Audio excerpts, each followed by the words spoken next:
Hello everybody and welcome to another episode of Curse of Mother Misery. Tonight we're playing the module Curse of Strahd, but it's changed, transformed, and we're playing in the system and the setting of the Frostmark RPG. Everything created by moi.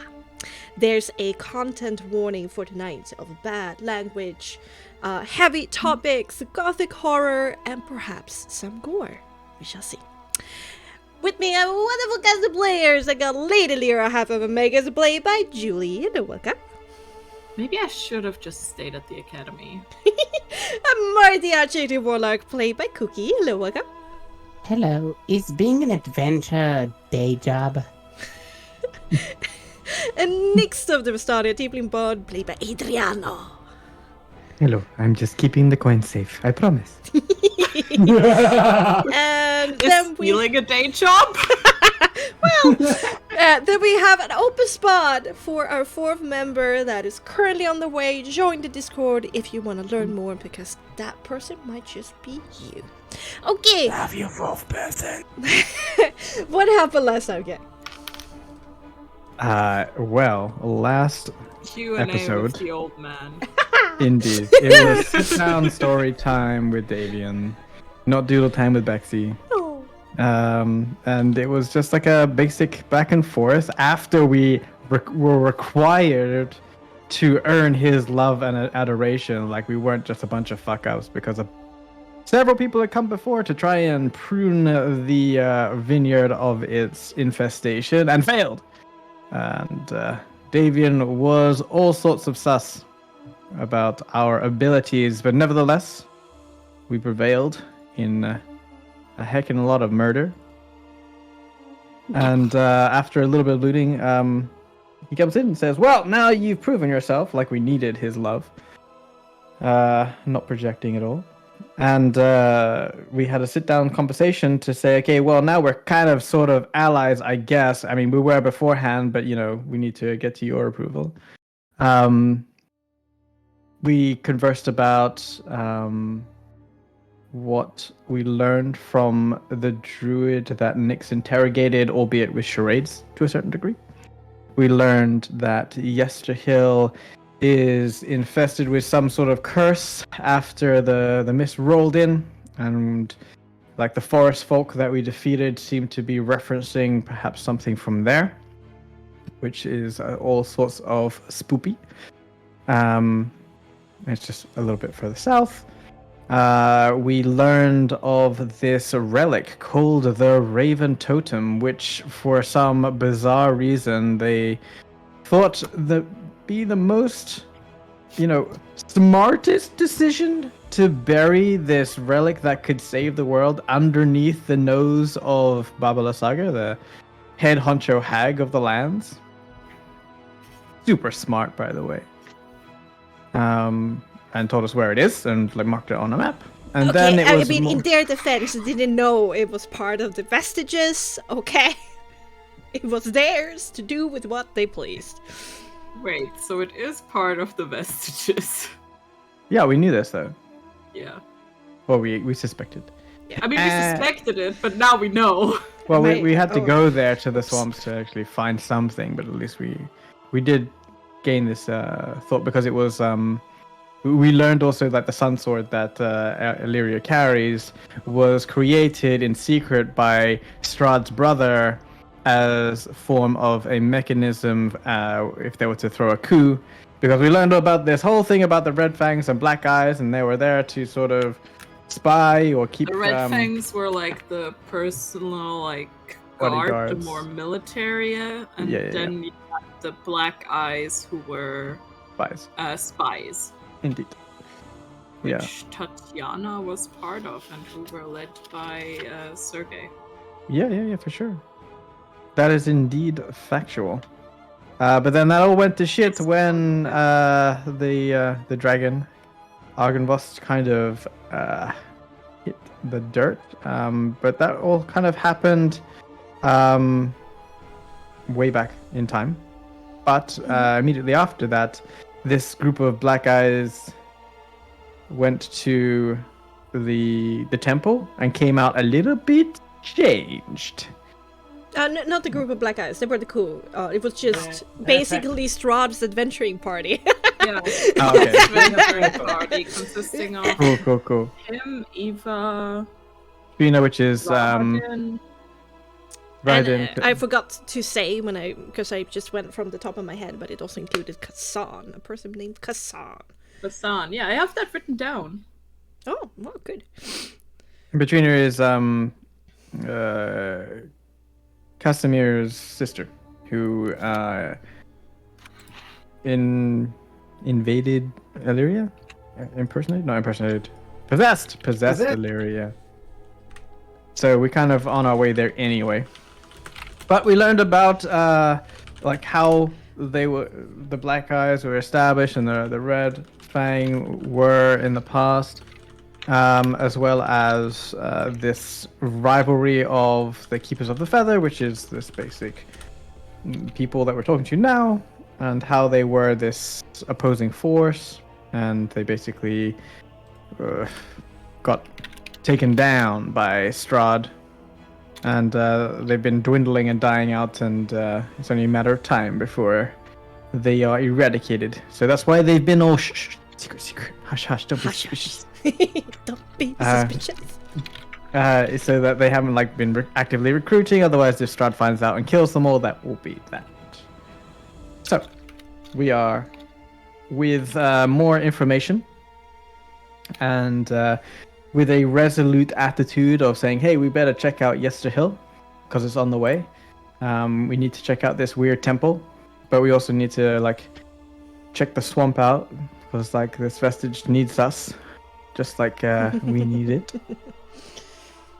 And Nyx learned a little bit about Madame Eva and how she changed after visiting the temple, had a bat in her soul mark, and she was a part of this Night Apostle jazz, I guess.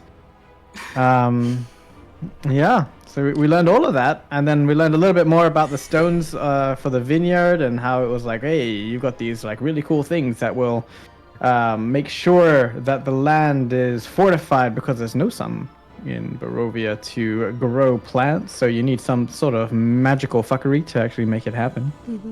And Nyx was for some things as powerful as that, making wine should have done something else with it, but nevertheless, Illyria was hey, everyone needs wine, and Nyx was oh yes, that's true. Very true. How dare I think of anything other than that. I mean, I'm pretty sure that's not what she meant by that, but okay. Everyone needs to be an alcoholic. I mean, Barovia is a pretty sad place to live. Okay, it's just like London. And we learned about this dwarf in the north that we heard about before from Asphodel and Esmeralda, I believe, that has been here for a while, shooting lightning bolts, and is Master Arius Stormlight, previous leader of the Copperbeards or something. A member of the Copperbeards is the noble ruling faction of the Protectorate. Cool. Yeah. We finished up with Nyx asking a question about his heritage, trying to find out a little bit more about his mother, and Davian's I don't know. No. And then Nyx asked Hamatia, hey, after he retires, because it's getting late and too many questions. I think also, did you mention us asking about the stones and learning about those primordial elemental forces? Yeah, the hearts, right? Yeah. Yeah, the hearts are the stones, and you got the ancient land, which is the three elemental creatures or beings. Not at all you like a mentioned Triforce. Stone, but I thought I mentioned elemental creatures. For sure. Indeed. A hidden authority in the valley. Which Nyx was do we have to get them? Is it really a priority? But then, because they're such powerful things, David was well, at least take them out of the hands of your enemies. And Nyx was okay, fair enough. Yes. Fine. And I think after Davian retires, Nyx questions why Hamatia is being passive about asking about her heritage, because she doesn't really know much about it, and she was all, maybe, but then gets all weirdly secretive and goes out for a walk by herself amongst the vineyards. Whilst Illyria tries to cheer up Nyx because he had a little bit of a realization that, this mistake that he has made is only getting worse. But Illyria very kindly suggested that perhaps this is all fate, and that he was meant to make this mistake so that he could bring the rescuers of Barovia into the mist. Perfect. Oh, perfect. Thank you so much. Okay. Let's return to the moment. There we are.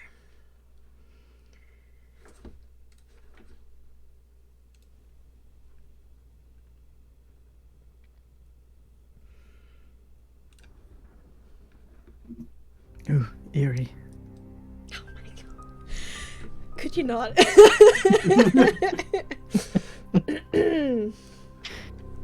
For the first time in weeks, the Marticle family gathers for dinner inside of their own home, albeit it being a bit broken and dirtied.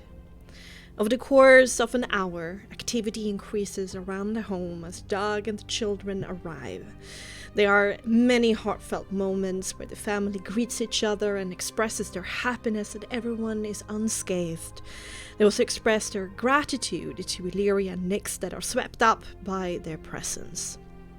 Next up are reactions of sadness as the ravens start to pick up all of their broken, tarnished, and discarded belongings from the ground. Dog and Stefania becomes quite busy trying to quiet the little ones from crying. Elver is put in charge of cooking, and after surveilling the state of the kitchen, decides to cook outside instead. They are quite used to it nowadays, anyhow, and have gathered the materials to do it. With the help of Darius and Esmeralda, the veranda is cleared of items, the table brought down and out on top of it, and as many chairs or things that could be used as chairs salvaged from the house. In all of this bustling and hustling, relief and despair, happiness and sadness, Hamartia is not present. Hamartia, you're walking along the streets created by the upholstered and rotting grapevine. It has gotten dark, but Sol helps you along your way, shining with this little slice of moonlight. The smell of earth and mold is thick in the air after the afternoon rain relented and eventually disappeared. A chill autumn wind sweeps past your cheek and ruffles your hair. Traversing amongst the ghosts of this once fertile land is much calmer now. Now when there are no stalking plants hiding within the pathways. And you are left to your own thoughts in peace for about an hour as you steadily make your way in a loose circle around the house, the twisting and bleeding staff aiding you as you do. Is there anything special that Hamartia is thinking about or doing this evening? Martia, when she first got out of the house, she was very much confused and went to a walk to clear her head because she looks at her hands and she wonders to herself, what is she exactly? And why is she so different? But the longer she walks, these thoughts, this confusion fades, and she starts to just try to listen to the wind and maybe hear something else. Why do you care about that? So, don't fight at me like this. Oh, Sorry. where have you been? You I haven't found your sister. Have you been hiding Leah's hair all this time? No, I've been showing you the path with my moonlight. Oh, yes. Oh. Are you okay? You seem very confused. No. I'm very much confused, yes. Have you hit your head? And then Soul goes up to your hair and kind of ruffles around it, trying to search for a wound. I've been hitting the head. I don't think it's this serious. No. Just... I didn't know, so I never gave much thought about why am I feeling different from, my sisters or anything of that sort. And now this old schmuck comes in here and he tells me that I'm different somehow. Yeah, he is an old schmuck. It should be like a crime to be that old. Is it a kindness if we murder him? Not yet. But the point is that for some weird reason, when Morgantha decided to have me, she did something different than Bella. So, why? Why would you do something like this? Why? And more importantly, if I am somehow different, then who in the seven hells is my father? And you don't know what I'm just trying to brainstorm. I don't understand it. I see. I see why you're so frustrated. The shadows from Patron's side sounds so fun. Well, from second-hand experience of Patter's side, it seemed like Nyx wasn't really having the time of his life. He's doing it all wrong. I don't know. I need answers, but... I think, all hacks are kind of twisted. In some way, at least from what we've seen, kind of bad to the bone. I mean, I'm kind of impressed by them. Kind of want to be like them, but that's beyond the point. The point is, right, that right from the start that you would never like them. You're not a hag. I mean, you're a little bit like a hag, but not a hag. But it's weird, feeling different isn't something that, you just... But, so, if you're different, then you have chosen to be twisted and murder people and be bad. And I think that's way more impressive than being born with it. Thank you. I think... You're welcome. The point is, I want to know all these things, but I also don't. Because... As you said, if I am different and I am capable of the same evil with the choice, what does that make me? In control. That's fine. You don't need to know who you are. I know who you are. As a person. And I like you. Thank you. So, you are surprisingly insightful sometimes. Insightful into how to murder people! Yes, very much so. Well, the others are probably wondering, or not. Doesn't matter. Okay. Let us move. Weed is giving me the creeps.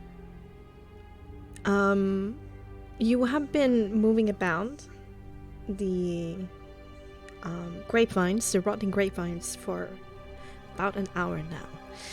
And you have been so low in your activity that it can be considered a bit of a short rest. Do you want to attune? In fact, I do. Okay.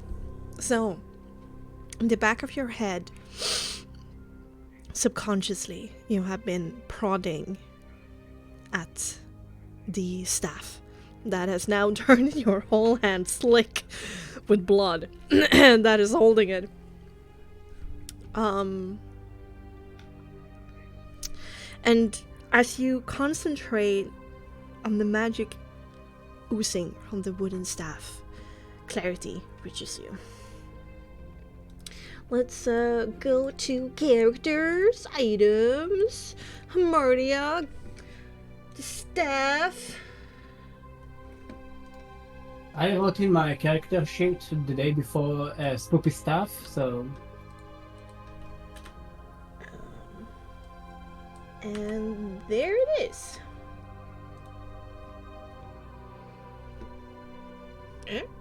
Did it? Yeah. Yeah, oh, it's so cool. Okay, let's see.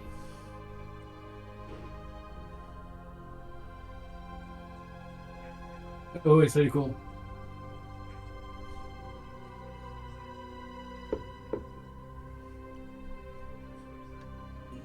Should I read it out? Oh, It's okay. Maybe we can do also it see for it. the stream. Yeah, for the stream. It's 2 kilos, 1d8 bludgeoning, plus 1d6 necrotic. It's versatile, so it can be turned into 1d10. It has 10 charges, regains 1d6 plus 4 charges dated at dusk. You have a blight strike when you hit with it and deal necrotic damage. Spend 2 charges to heal a number HP equal to the double damage of the necrotic. You can also expend 4 charges to cast a bark skin on yourself as soul mastery. And wielding the staff gives you a lordship of any blights in a 1 kilometer radius that was created with the staff. If the staff or a blight leave this radius, the blight follows its last given command. Giving commands is at will and telepathic.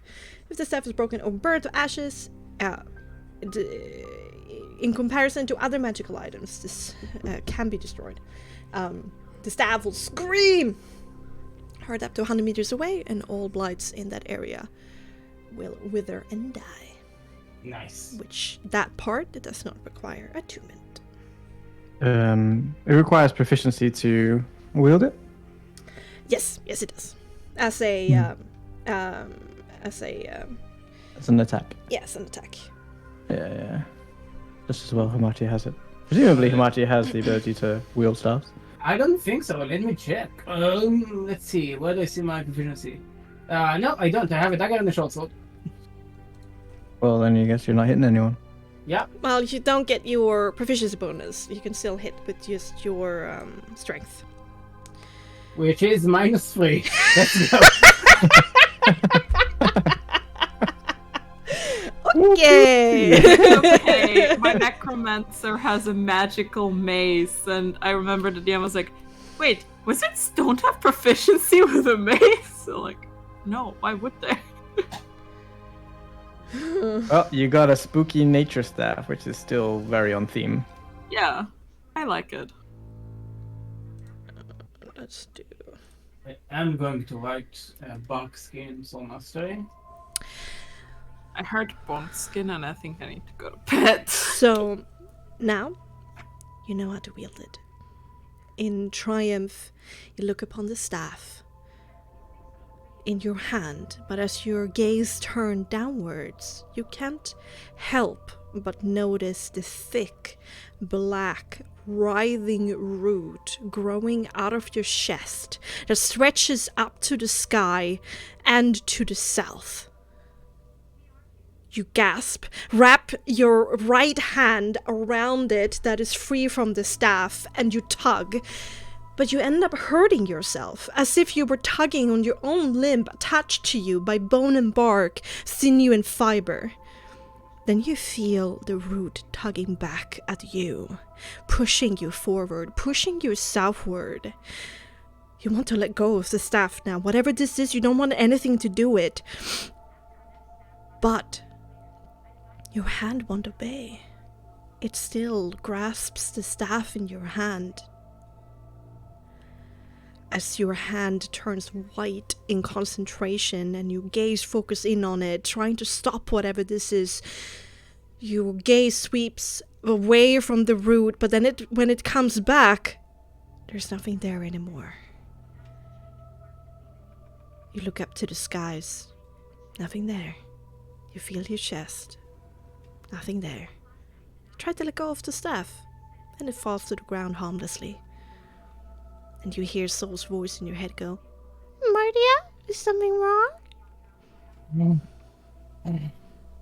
I think we're fine. We're in the clear. And she quickly picks the staff back up. "It's where it belongs, is it not? There in your hand. You cannot forget your staff. It's your staff now. You shouldn't let go of it. You should never leave your side. Never." Never, ever. Yeah. As you turn to walk back to the house, Elver also calls out, "Mardia, where are you? Dinner's ready!" Oh, yes, I'm on my way, thank you. And you hurry on back. Perfect.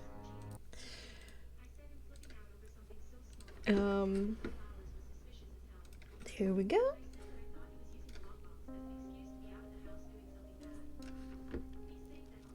As you hastily walk back to the house, Mardia, you can see everyone has gathered on the veranda around a table. Candlelight illuminates the scene of the Mardikovs and your party. Elver gestures you invitingly towards an empty chair beside Lyria, who sits at the head of the table on one side, Nyx to her right. At the other side, Damien sits, on the other head of the table, Damien sits as gruff as ever, sipping on tea with whatever herbal tonic he keeps within his robes. Dag and Stefania, as well as all of their children, are the loudest around. They're quite busy putting up food onto their plates and telling Viggo to eat more whilst Martin gets scolded on his table manners. Yolanda chirps happily in a makeshift cradle beside Stefania, and she worriedly looks from time to time over at her baby, making sure that nothing has happened. Darius is bandaged and bruised, but is in high spirits, talking low with Essie, who seems engrossed in the conversation. From the doorway, Dag and Stefania's oldest, Claudio, with the sop of red hair he got from his father and the dark eyes from his mother, arrives with a basket full of dusty bottles, saying he managed to find a few Dragon Crush not destroyed in their wine cellar. Esmeralda immediately cheers and rushes towards the kid to give him a fist bump and greedily helps him to the table to uncork the bottles and serve it to all of the adults. Claudio expresses his disappointment that he is not served, and as you sit down and you share, Martia, Stefania, and Claudio unleashes in an argument that goes back and forth until he's finally allowed to have a half glass of wine. As you take in the table, the hearty root stew the Elver has made, the hard tack bread, and the compote of berries and fried mushroom to the side, Darius suddenly stands up with a grimace of pain on his face and his mug of wine in his hands. "Friends, family, if I may. It has been a difficult month. Boreas knows how much we have struggled on that blasted knoll, which I don't know about you, that I don't want to ever see again.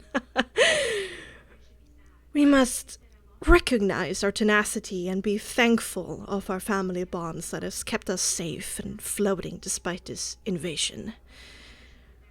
And of course, we must also be thankful to Hamartia, Illyria, Nyx, and Esmeralda," who sends a glance towards his side where Essie is grinning up to him, "who without their aid, we could have never reclaimed our vineyard. To old friends and family, and to new friends and family." Everybody stands up on cue, pushing their mugs into the center of the table where there's like a heartful impact sound, and everybody on cue cheers with him, friends and family. But next, everyone sits down, the new kind of chaos of everyone beginning to eat. Darius and Essie falls back in their old conversation, which leaves you three in the corner of the table free to talk amongst yourself.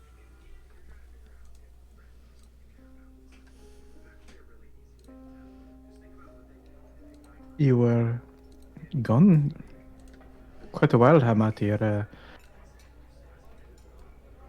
I was getting worried that you had run off, or there were some other creatures still out there, but good to see you back. Why would I run off, Nix? And that I can't say. After all, you are quite secretive. Secretive about what exactly? I've been as plain as a hag's daughter can be for the past couple of weeks. I am an open book. Then why did you run off when I suggested you ask questions about your past? Because I was confused, Nix. And I still am. About how to ask? What? What are you confused about? It's just like, hey, old man, do you know much about so-and-so? Or do you seem to have a history of Barovia to your collection? Maybe, thinking you're one thing and then you realize you're another thing is freaking people out a little bit, Maybe not all of us can just take it. Maybe some of us didn't really bother with the thought about who they are until now, and then they say you thought you were one thing and now you're another thing, and that thing is a different from another thing, and you don't know what thing you are. And yet you have the opportunity to find out what that thing is. If you want, that is, but most of all, you're Hamartia, and that's what counts. What is Hamas? What is the textbook definition? Oh. Okay then.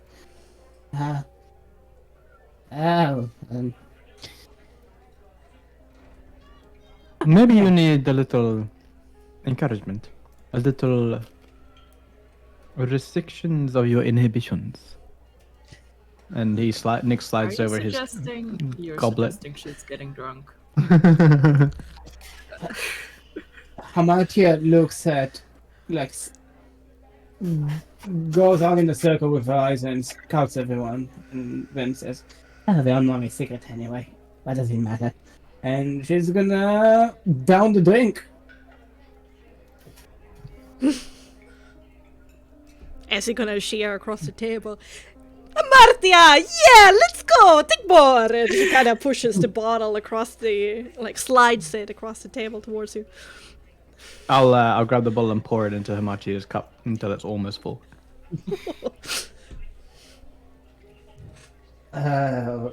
This is not a good idea in any way. I don't care. She's gonna take another sip. Lyra looks slightly worried. It's like, are you sure? I mean, it always works for Nix, It seems to have a positive effect on him. I mean... Not every day you get to have some dragon crush, after all. I mean, I guess it is a... But do you know what did the dragon crush to earn the name? Or is it like a dragon crashing? What do you think it's named to, Nix?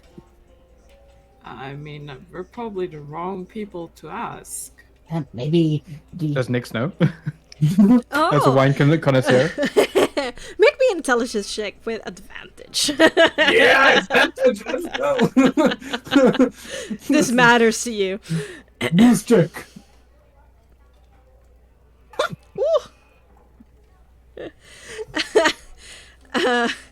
But maybe you're not as much as a wine connoisseur as you wanted to be. So I heard there was a dragon one time throughout Barovia that was injured and crash landed in a vineyard and smushed all of the grapes and the ones that were remaining. They named him Dragon Crash. Oh, such a good story, Nix. You always have the best stories. Not all stories need to be best. They just need to be poignant. What you need to be, you are a waste.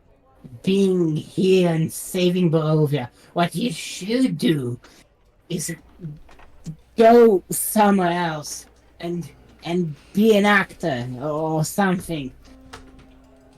Look at you, Nix already started. You can tell any story and make it interesting. That's a talent. It's a pure talent. Uh-huh.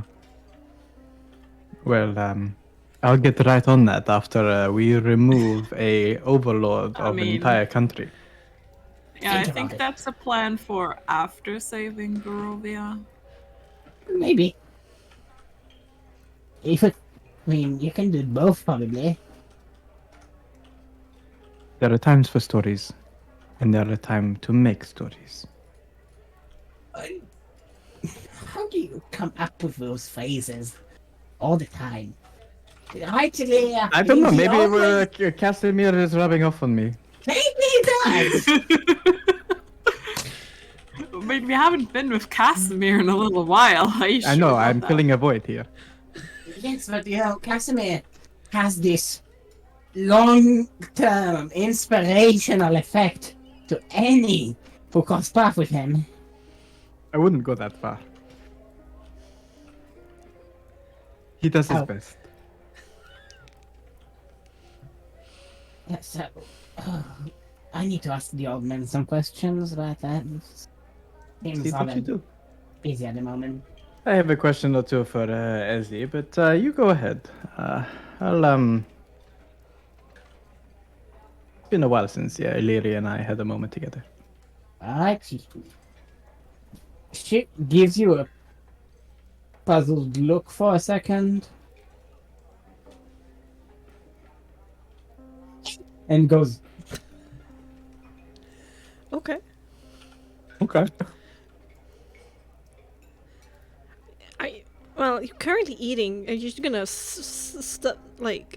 quickly finish and then just walk over to stand beside Davian? yeah. Yeah. Okay. You stuff your face, kind of bring what's left in the. It's kind of like a bowl. Maybe you take it with you, like take out.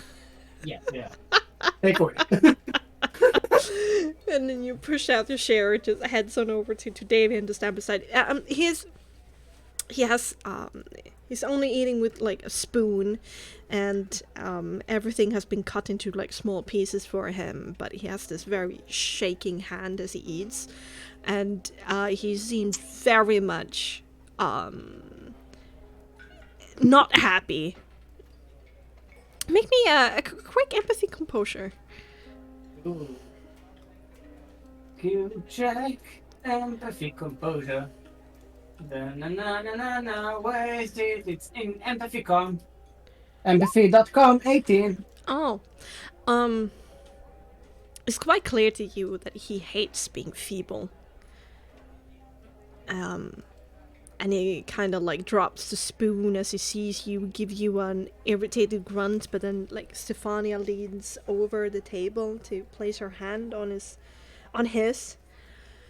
Pa, you need to eat more, please. I eat as much as I want to. Don't need to tell me, I know. Then he looks over at you. What? What do you want? Oh, it seems like a bad time, but I do have some questions. If that's fine with you.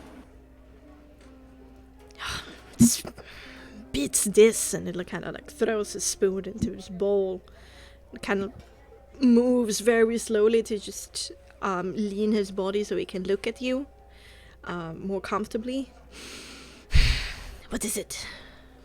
Oh, there are a few things that I wish to know. First things first, I did have a little bit of an exchange with Mariella, but I gave her info about something, and in exchange, your people were supposed to tell me the whereabouts of my dear sisters. Yes, we are expecting word. Maybe tonight. Maybe tomorrow. Yeah, very well. I mean, you're ravens, you can probably catch us if it's late. Second thing I want to wonder, two things actually. One, you said I was not a hag, or a full hag, or whatever. So, according to you, what am I exactly? And why am I this way whilst Ophalia and Bella are drastically different?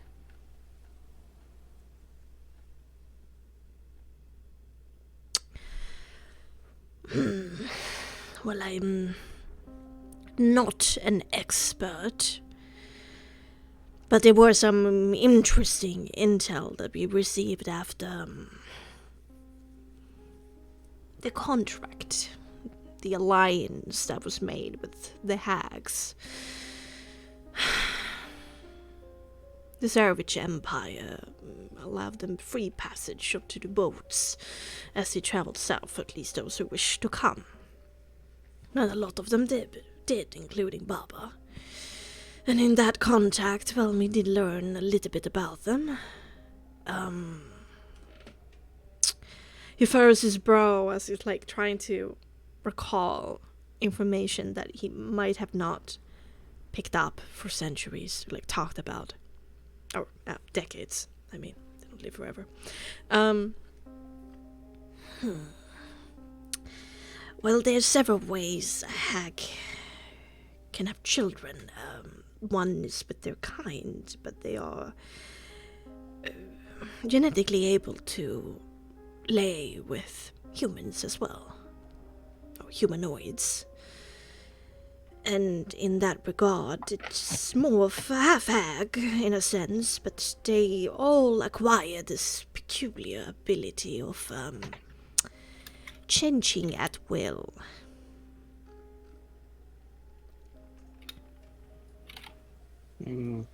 I see.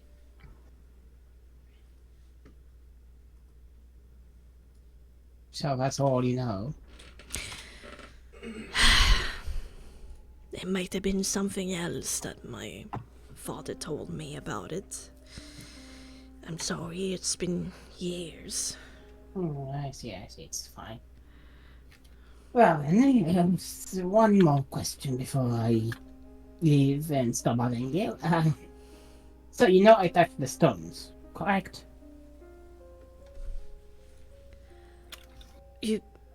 Right, you told me about that in the kitchen. Yes.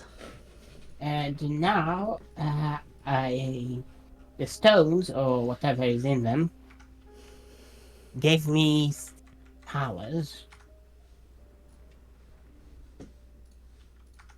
And Really? Hamatia will cast Druidcraft, and from her left hand will reveal a flower.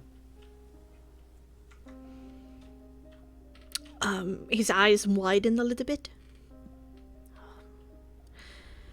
Huh. Maybe the ancient land is not so much out of the picture as we thought they were. The hags did report that the ancient land not only protected the forest folk, but imbued them with powers. Maybe this is it. Do you think I may learn more about this power if I make contact with those people of the forest over the land? Maybe they keep some tales that they bring down in their generation mouth to mouth, a little bit like the Martikovs, actually, when I think about it. But the problem is, is that we do not speak the language. Even if they would have stories that could perhaps illuminate it a bit more for you, I don't see how we will understand it. I was under the impression that right now they answer to Reign of Mount Gakis, so who is Maybe the- she knows their language after all this time. do- It would do make you- sense. From your brief encounters with them, did you believe that their true allegiance is to Rin or to the land, or do you have any sort of theses or even hypothesis? Well, we have an assumption, at least.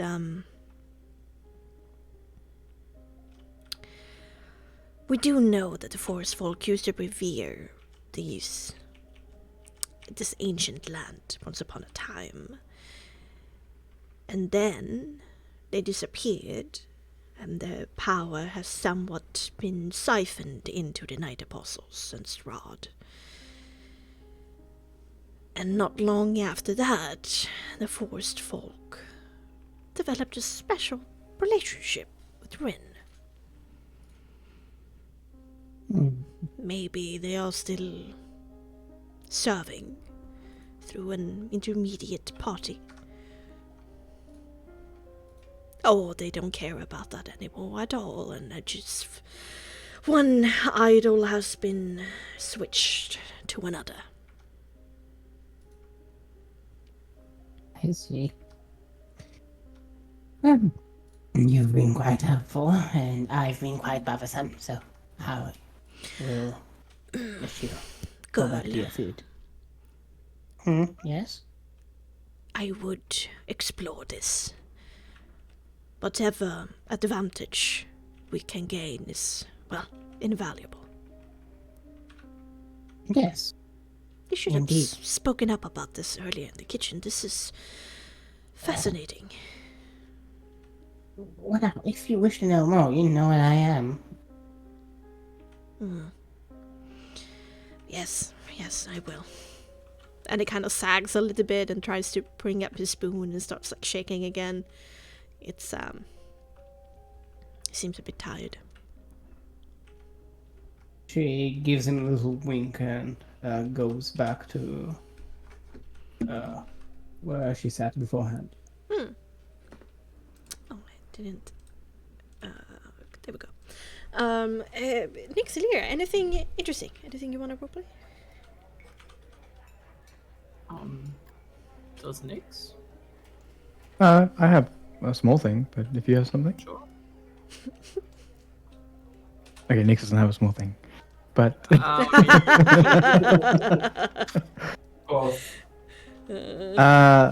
okay. Well, Nix will look to Illyria as her Martia walks off to bother Davian. And tops up her wine glass if she's drinking. And says, and this was quite impressive, what you managed to achieve so quickly out there, fighting amongst those crazy twig creatures. I mean, we've all gotten stronger. We have, but I've noticed that your ability to hasten yourself seems to be quite your forte. I mean, I was blown away by how quickly you could move and how quickly you took down that, well, several of those creatures, including how much you decimated that druid in but a blink of an eye. Do you feel yourself getting more powerful? I mean, I think all of us are. I guess. Yes, I do.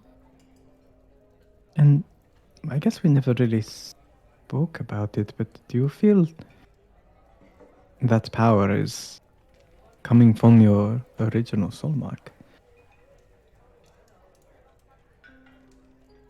Lyra kind of like looks kind of like on her plate a little. It's just thinks for a second. It's like not sure. I mean, I don't think I have another soul mark hidden away anywhere. No, of course not. I don't mean it like that. I mean But more innately. Like I have felt like I've grown stronger, and some things feel more available to grasp. Some sort of power that is within me, and you've seen me go invisible, and I never used to be able to do that. It's only since I've been, well, enduring this so-called adventure with you that I've been able to reach such things. Has that been the same for you? well, I have a few things that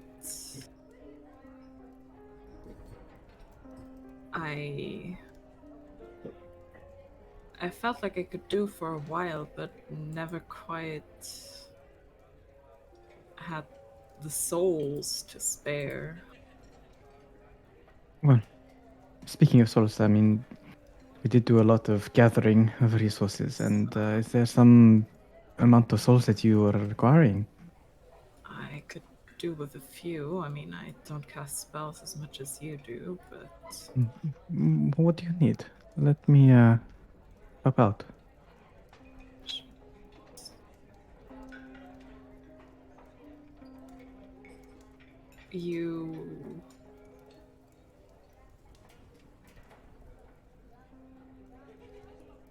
you saw that some of my abilities look different, right? That was going to be my follow-up question, but I was giving you the space to bring it up yourself. Well, I was about to. I felt like I could do those things for a while. It has been a while since. Maybe even before Kresk. Or Kresk. I mean, before that, we were in the castle. I don't think it has anything to do with that. I think maybe after I realized the extent. But I think I even knew a little bit before Kresk. I felt very angry and a little helpless, and well, You lent into the anger.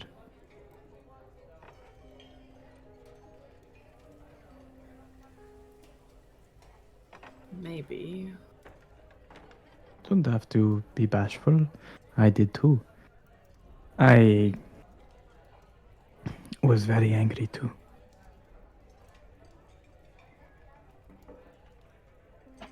And there was a point in time where I was so ready to watch this entire place burn down just so I didn't have to look at it. Just so I didn't have to be reminded. I don't want to burn anything down. I want to end the suffering of people of this place, and I think we all know how that's gonna go. Well, I wouldn't say I know exactly how things are going to go. Well, nobody does, but we know what we have to do. We know what path we are walking. Yes, this is true. But I'm just mindful that I've noticed a couple of small changes here and there, and if you're leaning into it, then fine. But be mindful if this comes from a darker place, maybe touching on this soul that inhabits you, know that I'm still here. I know. Thank you. Don't go too far into the dark, okay? I've been there.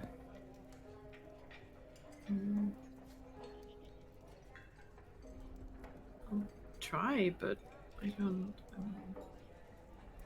Maybe. Maybe. Maybe what?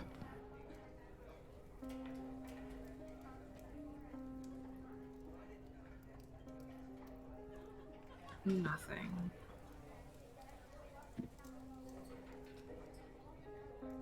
Okay. Hello. I have- Hello. Oh, sorry. You're back. Yes, I am back. I am the most back, and I didn't run off, like you probably suspected.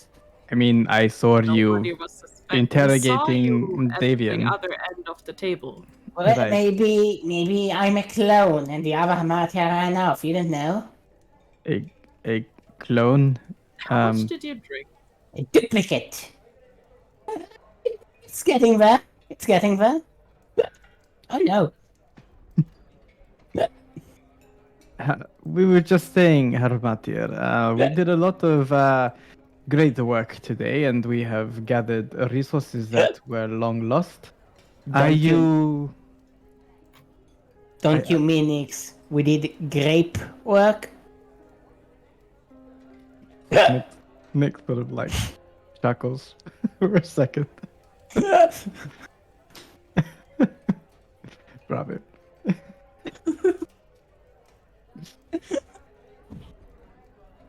Yes, grape work. We were just saying that with all this effort, there should be some reward, and well, we came here for souls, and we have acquired souls. I'm currently holding all of these souls, and I'm not sure how long I can hold them for. I have quite a number that I think that I will be spending at least the majority of the evening converting down the fragments and distributing out. I'm just curious, you doing okay? In souls wise, I might need a few smaller ones, but I have one big one and one medium one. Well, that'll be enough to go around. And Illyria, you're looking for what? One, Me. two? What colors? Well, maybe one or two of the weaker ones, just in case some escape me, and maybe one that's a little stronger than that. Sure. I do have a few fragments that I can convert into one smaller soul, so We'll figure it out. Nix doesn't have anything further to do this evening other than the ridiculous amount of soul conversion that it's going to take for 30 fragments of 0.5. Jesus. So he's going to be like combining down to full souls. 30, so that's 10 conversions because you need 3 to make a 1. Yeah, I know. There's 10 level 1 souls that he has. So 10 times 10 minutes, so 100 minutes. So basically 1.5 hours. Okay. Yeah, that's what I'm saying. The majority of this evening is about soul administration. So The great soul shark. Yeah, exactly. You want to buy some soul? Hey. He needs to get like a trench coat and just have like soul. No, what you do is that you have a trench coat for a soul mark. You want to buy someone's soul mark? You. And then your soul mark kind of opens up on its own. Skin. It gets the soul again. Okay, so just for expedient, unless Illyria and Hamachi, you want to do something? Hamachi will also convert one soul. I meant from other than soul management. Yeah, no, I don't have any special on it. Okay, so I'm just gonna keep the soul management to be afterwards. Nyx will find a time to like brush up next to Esmeralda, and just like bump into her, like on purpose. Like not like to try and spill things, but more like how siblings kind of like nudge into each other from like arm to arm. Pay attention to and, me. Like, jostling her for sure, like or like violently sit down next to her to like make sure that whatever conversation she's having with whoever it is. What you should do is sit down in between them. No, he doesn't want to do that. He doesn't know where Esmeralda's hands are. Oh! Okay, there are Jesus. children at this table. Exactly, underneath the table. Well, it'd be like when she's standing up or like somewhere else and not next to her new squeeze. Well, at some point she will definitely stand up and like walk There he a is. little bit down at the table to pick up another bottle.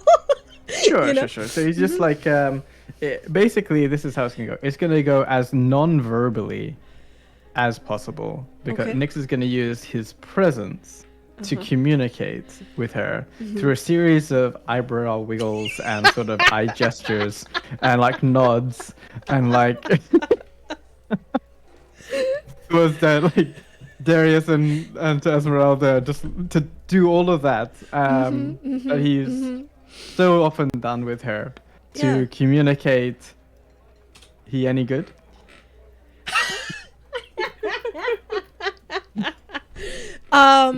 There is a smirk and a little shrug of a shoulder. Okay. As in she doesn't know yet. So like his presence communication would be more like, is he playing hard to get?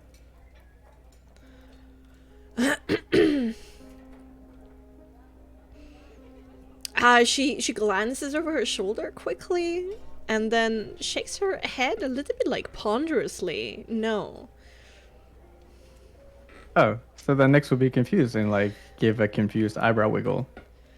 Like why?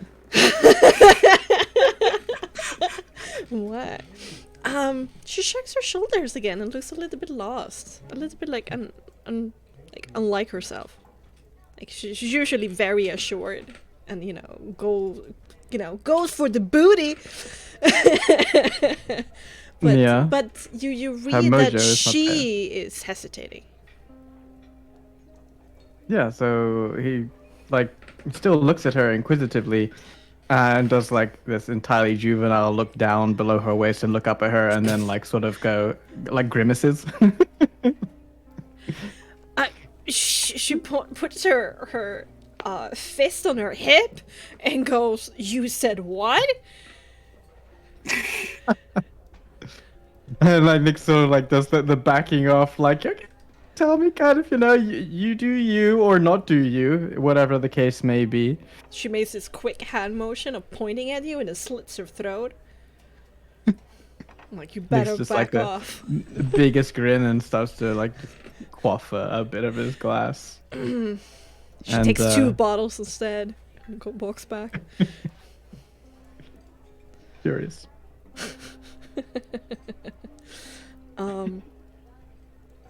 At that point, as Esmeralda is grabbing the 2 bottles, most people have like finished eating, and it's turned just into talking. The kids have still a lot of energy in their legs, so Dog and Stefania, as well as Elver, takes all of them inside to utilize all of that energy for cleaning. And also trying to figure out what the bedding situation is going to be like. So they disappear inside, which leaves only the grown-ups behind, or to just drink and relax. Quiets down a little bit.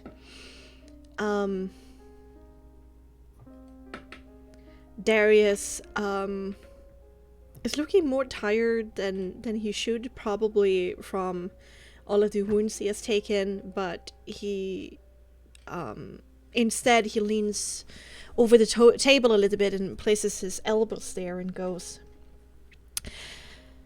"So you had a long conversation. I take it that it's done? They know everything? Father?" Davian only nods slowly. "Well, that's a relief. I guess I will have to bring you up to speed as well, Nessie." "Yeah, I'm a little bit irritated that I was not involved in all of that, but it's okay. I'm a fast study."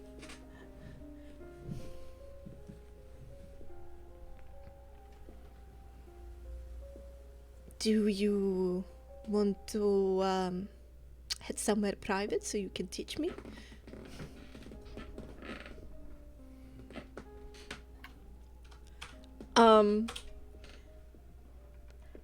It's obvious what Essie is doing, but Darius doesn't seem to be catching in. He seems to be very serious about it, and yeah, that might be good. It's a lot to talk about. Some privacy would be good.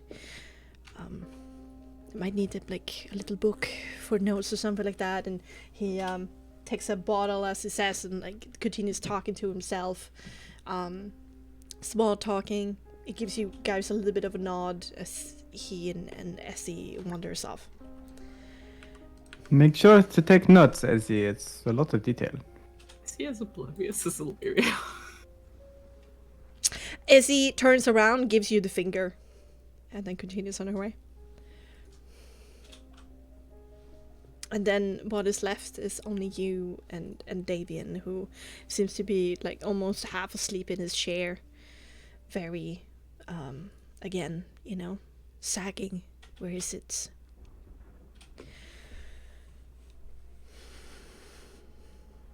I can't remember. There was talks about the ball that we were supposed to be going through. Yes, I think each of us sort of has their own story to tell of what happened there.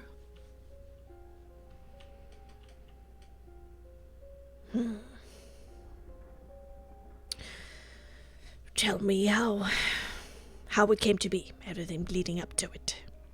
Well, we can flash forward if you just wanna, instead of going through the groundwork. I mean, we can do that for the sake Awesome. of everybody. He scratches his shin a little bit, go through his beard, his long white beard with his hand. I see. So, when the official speeches was over and you started mingling, what did you learn?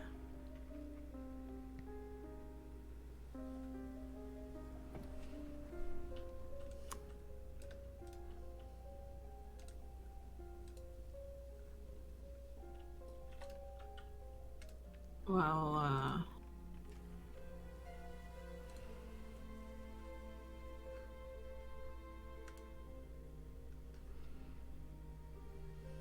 we mostly went around talking to different people. We found Erasmus.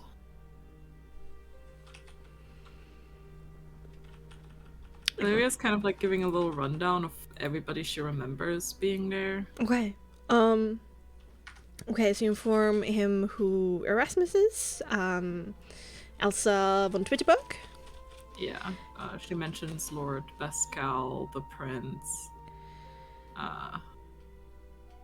Yeah, Prince Ariel du Diplomat, the one who was interested in Illyria, sending a message to her family to make sure that there weren't a alliance between Strahd and O'Neill. She had with her. And Baba Saga. The tenseness between, I guess, Amartya and her mother. Yeah.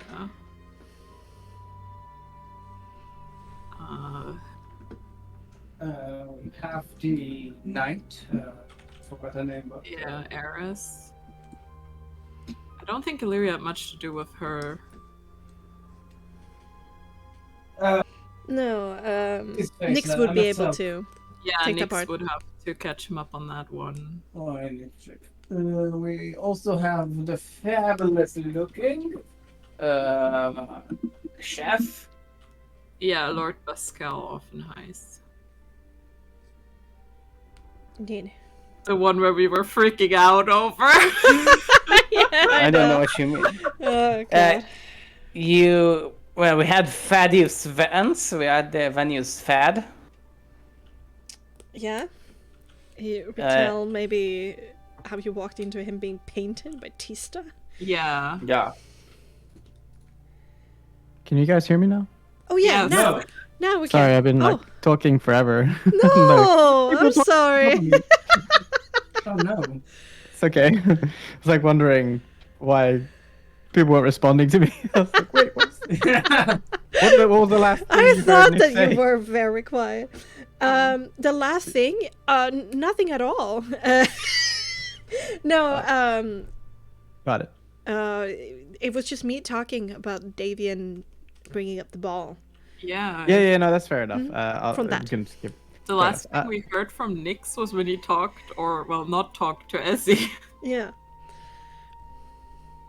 What do you mean not talked? Well, you were mostly No. communicating. Well, non- shouting after her. Oh yeah, That's okay, what I fair enough. Fair enough. It's not too much. Yeah. Nyx would be explaining about Eris, as well as Twitterberg, because they're the two major interactions, but also mentioning that the Vistani from Sepul were there. He would mention we used to have this Ganassi that's sadly no longer with us, who we suspect has been murdered. Who was interested in this. I don't know if anyone spoke to Lady Tista other than Thad. Don't think so. No. Not I really. think only No. Illyria was so. mostly hanging around with Mardia, of course, Strahd. Yeah. And Hamati was all about them hors d'oeuvres. Yeah. Yeah. I mean, we were probably Kirill was there. Yeah. That Yeah. I know that Illyria talked to her. Of course, we saw what's his face? Cantemir, as well as the oh god, was it Father Donovich's son? Yeah, Duro. Or, yeah. In control Yeah, of he's a little his bit different. himself. Yep. Don't believe we had anyone from the Valaki Vistani there.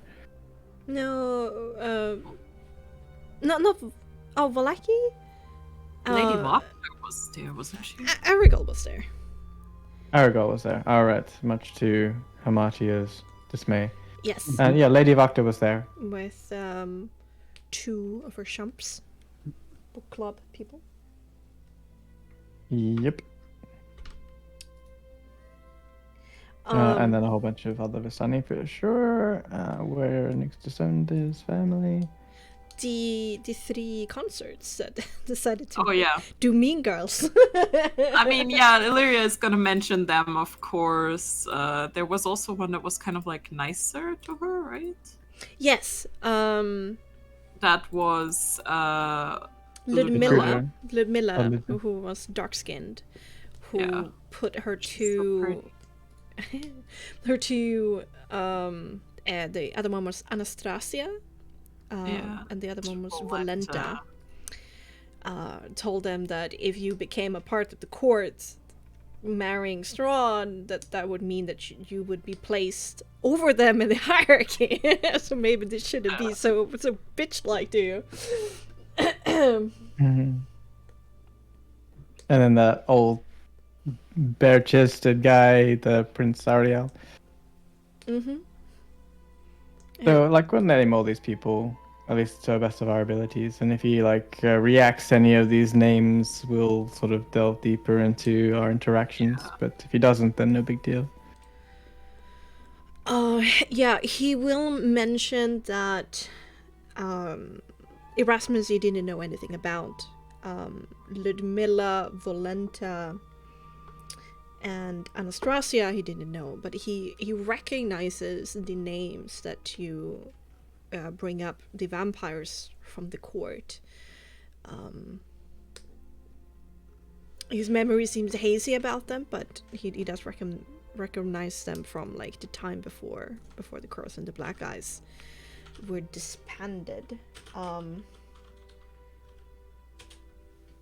He does note that the ones that have been left behind are administrational or more like artsy. He mentions a few names, Dostron, Troisky, Krushkin, Delisnia, all of the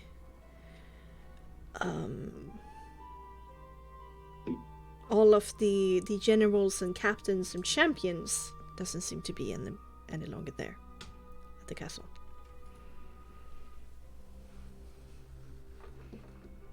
Is that relevant? Are you expecting their names to, like, come up when you ask us? It is hopeful.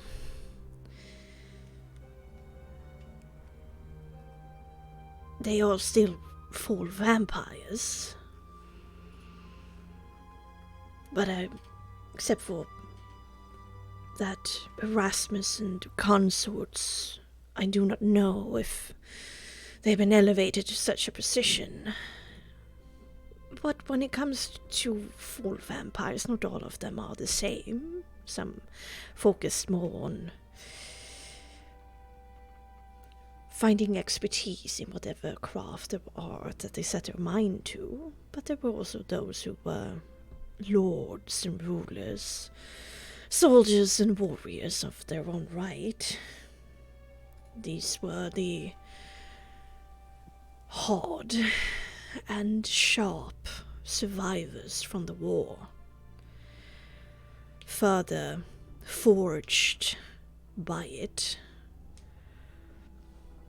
If somebody like Delisnia or Spinwitovich, well, our task would be harder.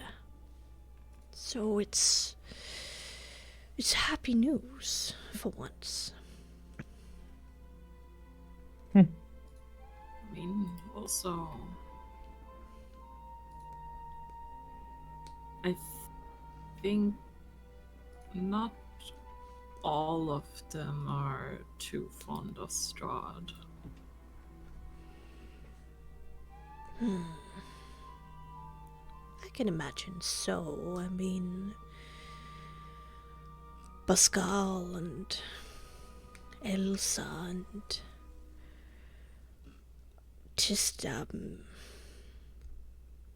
they were brought up inside of the Empire, but they were not a part of its imperial machine.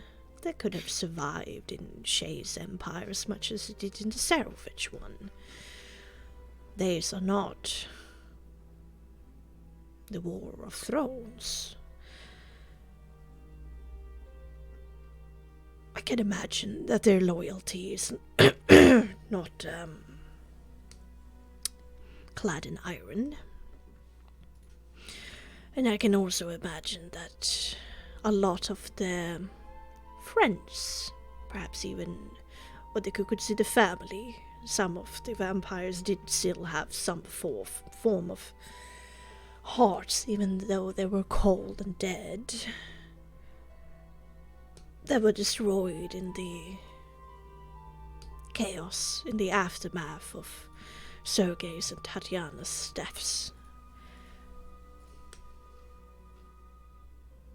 From what I know, is that Strahd was quite ruthless. It was a bloodbath, probably distraught after Tatiana's death, and still the madness or whatever was there, rippling through him. I wonder if some friends as well as foes died that day, in the confusion and in the anger.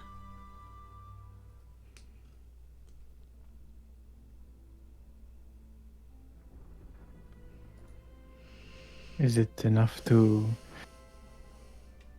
lean on to form dissonance, do you think? I think you need to take every advantage. Yes. We intend to, but I it's your opinion. think that some of them. I can also see, though, a problem that might... Strahd did not only rule because he had a name. No, that's not how blood children are chosen by the vampires, especially not in Savage Empire. It was all a test. The most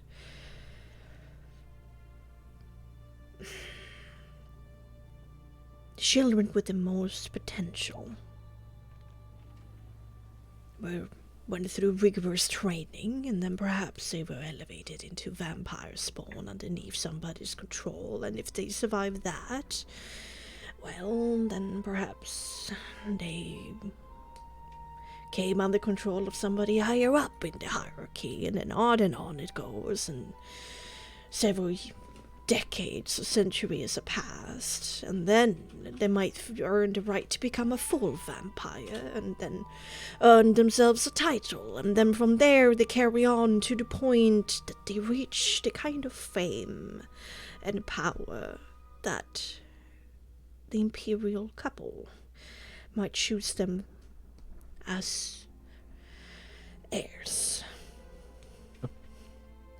It's often 2 or 3 that are chosen, and then they compete against each other until a clear victor stands out, and then they are turned into the imperial heir. Again into training, waiting for the moment for which the emperor finds it too hard to go on and takes their own life. Seen unfit to rule because of some madness that's taken root from the thousands of years they have lived. Or some infighting turns into some kind of civil war, or indeed a direct war, which Shane and Perbara fell. In truth, Strahd didn't know if he was to become emperor in 100 years, or in 1,000, or even more. There is a reason why they fear him. Reason for why he became emperor. Fear is a powerful motivator. From what you told me about your interaction with this Elsa, there might be some growing boredom and desperation, but the question is if that is enough to conquer that fear. Maybe you can get them to help you in ways that are secret against him, but standing up and fighting with you? Well... I mean, it would already be a win for us if they don't fight against us, no? Indeed. Or even half-heartedly fights against you would be a triumph. The full vampires are not beholden to Strahd's orders, unlike his vampire spawn. But if he gave them an ultimatum, that would not probably end well in your favor unless the tide of battle rests with you. At least having them out of the way would be good for you. Yeah. I'm curious about a thing that you mentioned earlier, if you have the energy to speak of it. Better now than never. Might be dead tomorrow.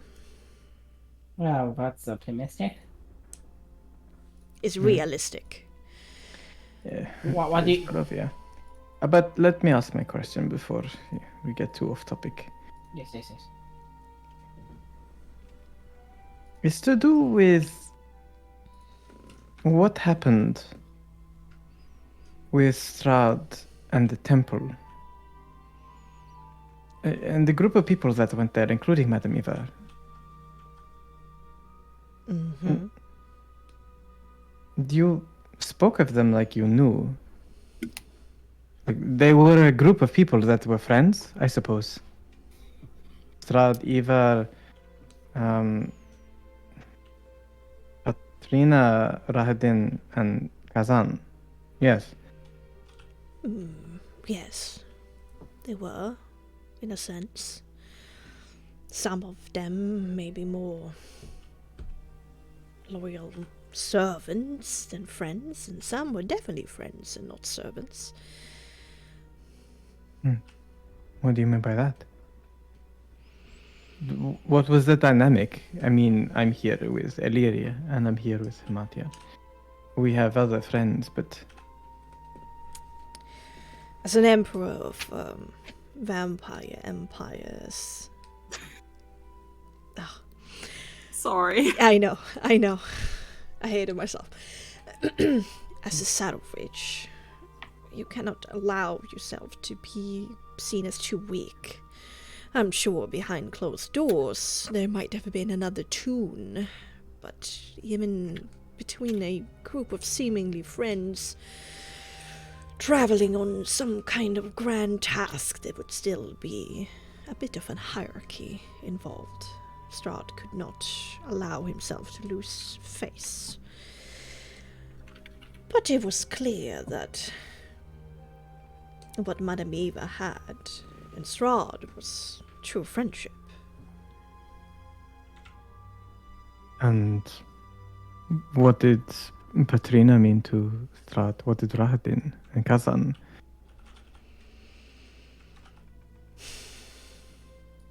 The Saturnal elves came from the old country. They, along with the hags, were another group of people that were encountered and after negotiations were allowed to follow to Domakan. There was a premonition, a prophecy, that Tsarevich learned of a coming ice age in the archipelago that we came from once upon a time. And to escape it, to keep their cattle, humanoids, Zerovians back then, safe, they had to travel south to warmer climes. The Saturnal elves wanted to follow, to escape it as everyone else. There was a contract written. The Saturnal elves would help with their craft. They are excellent woodworkers.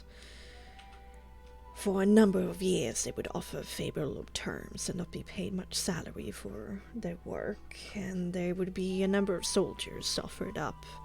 Shadow mages was their specific tradition in the war that was sure to happen between Shay and Tsarevich. Shay would never agree to having another empire just waltz into her archipelago.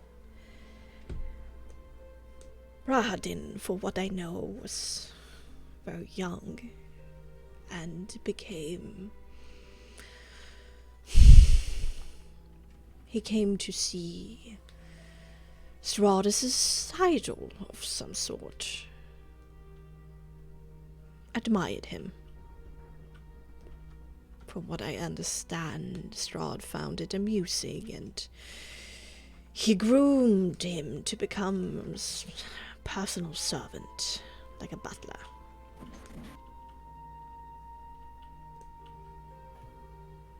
And from what I understand, that admiration has continued to this day. But I doubt if Strahd has any warm feelings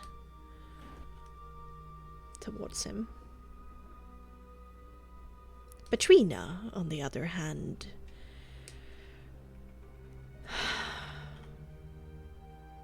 I've been told that she was ambitious, power-hungry. And the Black Eyes tried to warn Strahd that she was looking to be unified with him in marriage for the power. She sought him relentlessly, courted him, tried to seduce him at every turn. She grew quite irate when he met Tatiana. But she never gave up.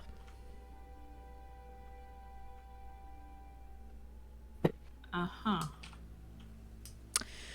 Then she disappeared after their little outing to the temple. And when she returned, after the mists, I have it on good authority that she approached Strahd again, offering probably some kind of union between the two. But when she returned to her people, to her brother, to greet him again, they were so fearful of her and what she was planning. They killed her. They killed her in her sleep. There must have been some kind of feelings towards Petrina from Strahd, because I can't really see his reaction in any other kind of light.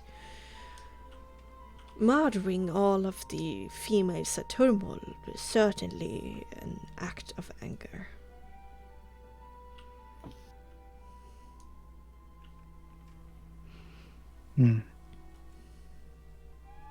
That's contending.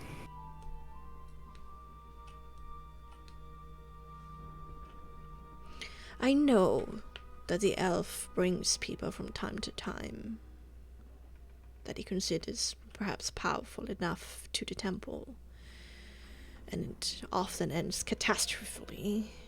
We've been very worried about it because we're not sure if that is feeding the entity in some ways, or what he wants by doing it. Does he want revenge on Strahd by trying to end it all, by bringing heroes there to learn more about what all of this is? To bring his sister back. He's not capable of such magic. Does he think... He thinks that maybe the temple is the answer for... Well, she has been haunting him ever since. And I also had a very unfortunate encounter with her. Really? I mean, I don't remember much of it, just that somehow I ended up in a fire and, stabbed. He kind of cocks his head to the side, looks a little bit confused, and then kind of his eyes clarifies. Possession, I assume. Yes. So, a ghost of some power. It's a bit disconcerting.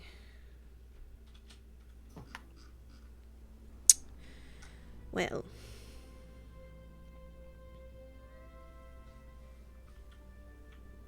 I think we were told that she,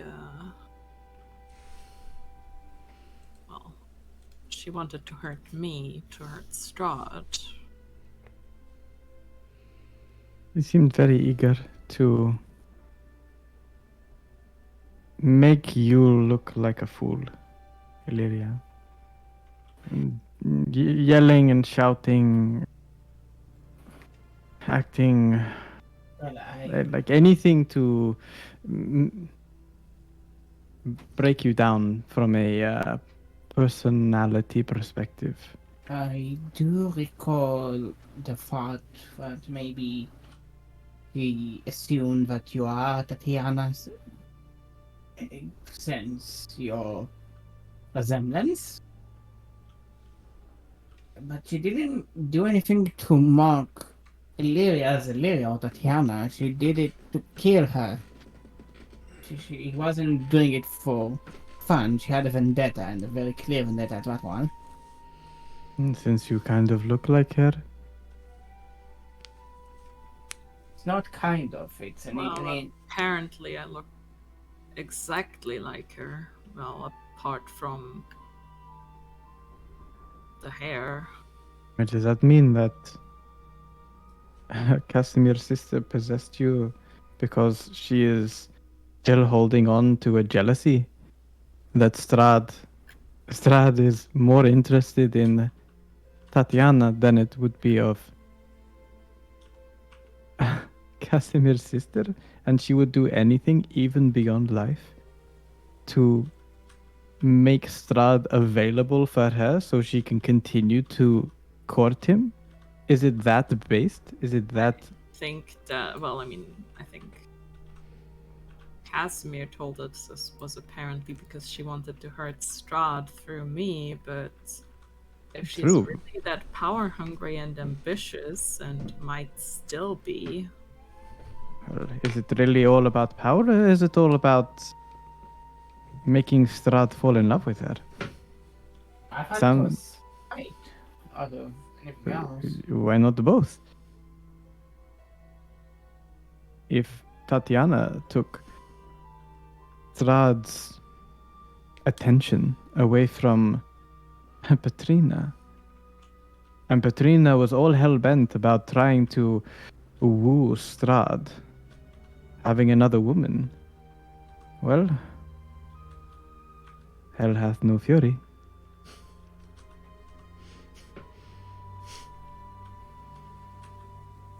If this is the case, then when it comes to our objective on what we intend to do in this temple, this kind of changes things. does, yeah. I would pressure Casimir to make sure, or talk to the ghost if you can, in a safe way, what she really intends to do. Because Right. if it is true that she has a vendetta against Strahd, well, Strahd never gave her the gift of vampirism, but despite that, she was the most accomplished mage among the Saturnal elves. She could be a powerful tool. She could. Or we could be resurrecting a creature that wants to kill Illyria to bring favor towards Strahd, at the same time making Strahd single again. I mean,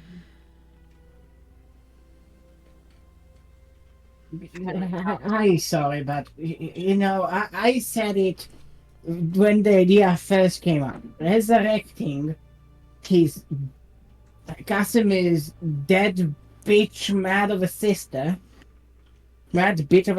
is a no go. It's not going to It's not going to do well. It's a bad idea. Too many question marks. We are resurrecting a person who proved himself to be just as spiteful, just as petty as Strahd is. It certainly changes things in terms of how we approach it.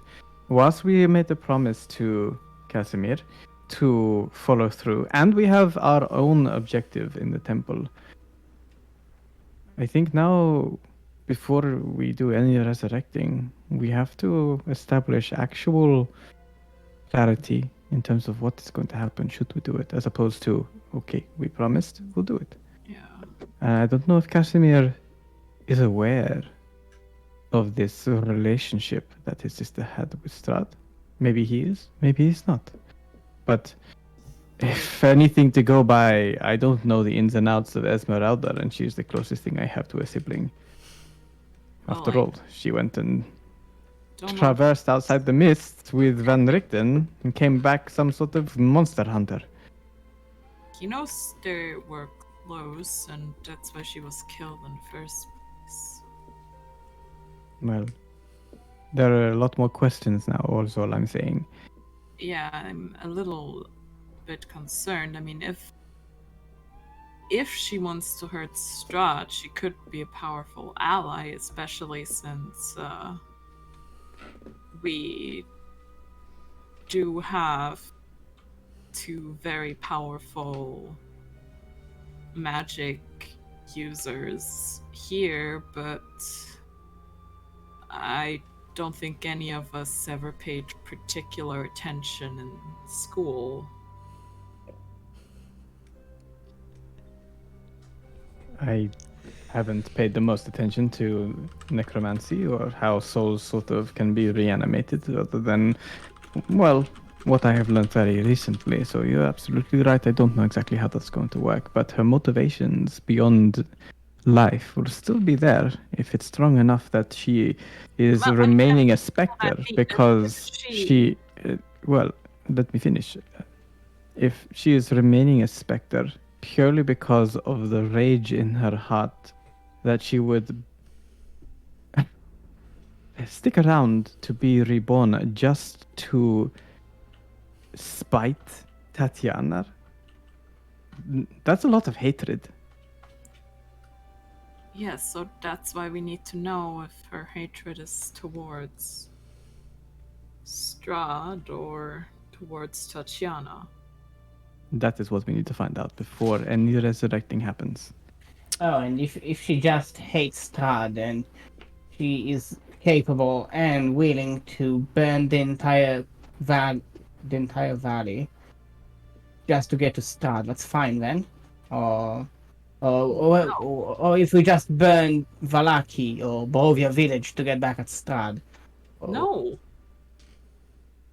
She is either a tool that fights for our cause, or she is a threat. She Those are the is- two A options. raven suddenly lands on the veranda floor. A raven with blue feathers. A second thereafter, where the raven used to be, is now Marilla. She is looking haggard, and she is sweating profusely. And she immediately rushes forward to the table to grab the pitcher of water that is on it, and she drinks greedily from it. Half of it ends up on her chest. David immediately goes, "Good, have some manners." Ariel, are you okay? Oh my god. Whew. And she sits down, slams the pitcher on the table again. I think that is the fastest I have ever flown in my life. Oh my god. And we're gonna go for break. Okay. No. Oh no. Oh no. Poor Oh, no. Casimir's sister is all horny and stuff. So much sympathy in your voice. And refill your drinks, pet your pets, go to the toilet, and come back ready and All of able this for would be another hour. so much easier if they could all just, figure shit out. You get Tatiana for the week, then you get Tatiana for a week. Okay. I'm gonna be right back. I'm just gonna refill my drink and I'll be right back. Okay. Then the week when Strahd doesn't have Tatiana, he can Patrina can have him. Just fucking schedule it. Is this some sort of timeshare with straw? Yeah, timeshare. Timeshare, but it's lovers. That's called a harem. Yeah. You're just I a mean, side. it wouldn't side really be a hustle. harem because it would go all over the place. So I mean, if that's how you do it.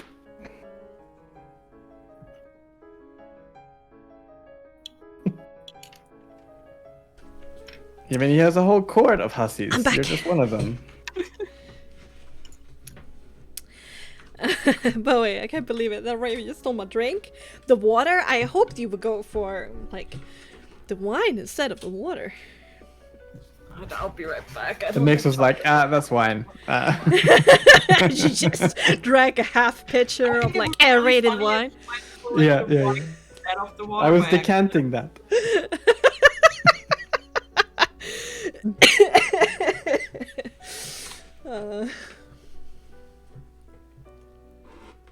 Is it a good year of Dragon Crush? It's an older bottle for sure. Like it's these bottles were the ones that they wanted to keep in like age so they can sell it later for more money. So it's pretty nice. Like it's that perfect window where it's aged but it's not too old. So these were like the nice bottles of Red Dragon Crush that was brought out. Gotcha. Alrighty, I'm back. From the musty cellar. Not the kegs they were transporting all over Barovia. I don't have chocolate milk, but I have found rice pudding with chocolate. We'll have to do. Expect the one bottle with a glob of mother of vinegar floating in it. Ooh. Ooh. Well, the surprising thing is you can find in wine bottles, it seems. Maybe a scroll of Hero's Feast. That has already been established and found. Yeah, I know. That's Yeah. what I'm saying. And they have yet to feast. Or we have yet to feast. First we feast. Oh no. This hot sauce is gonna be brought out. For tonight we dine in hell.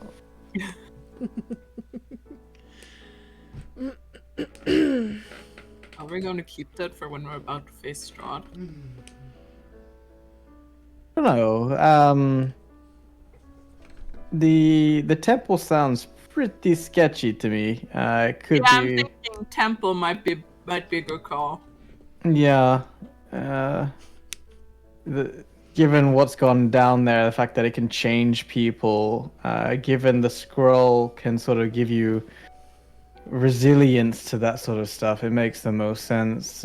Plus the way that it's been sort of hyped up, it's gonna be pretty hardcore going perhaps, so anything to help that out, I think. Plus if we're dealing with ghosts, Jesus. Yeah. Let me be honest, like, I know Bexxy changes a lot, but like this whole temple thing is something that I genuinely have no idea about. Oh, you never went there? Mm-mm. Oh!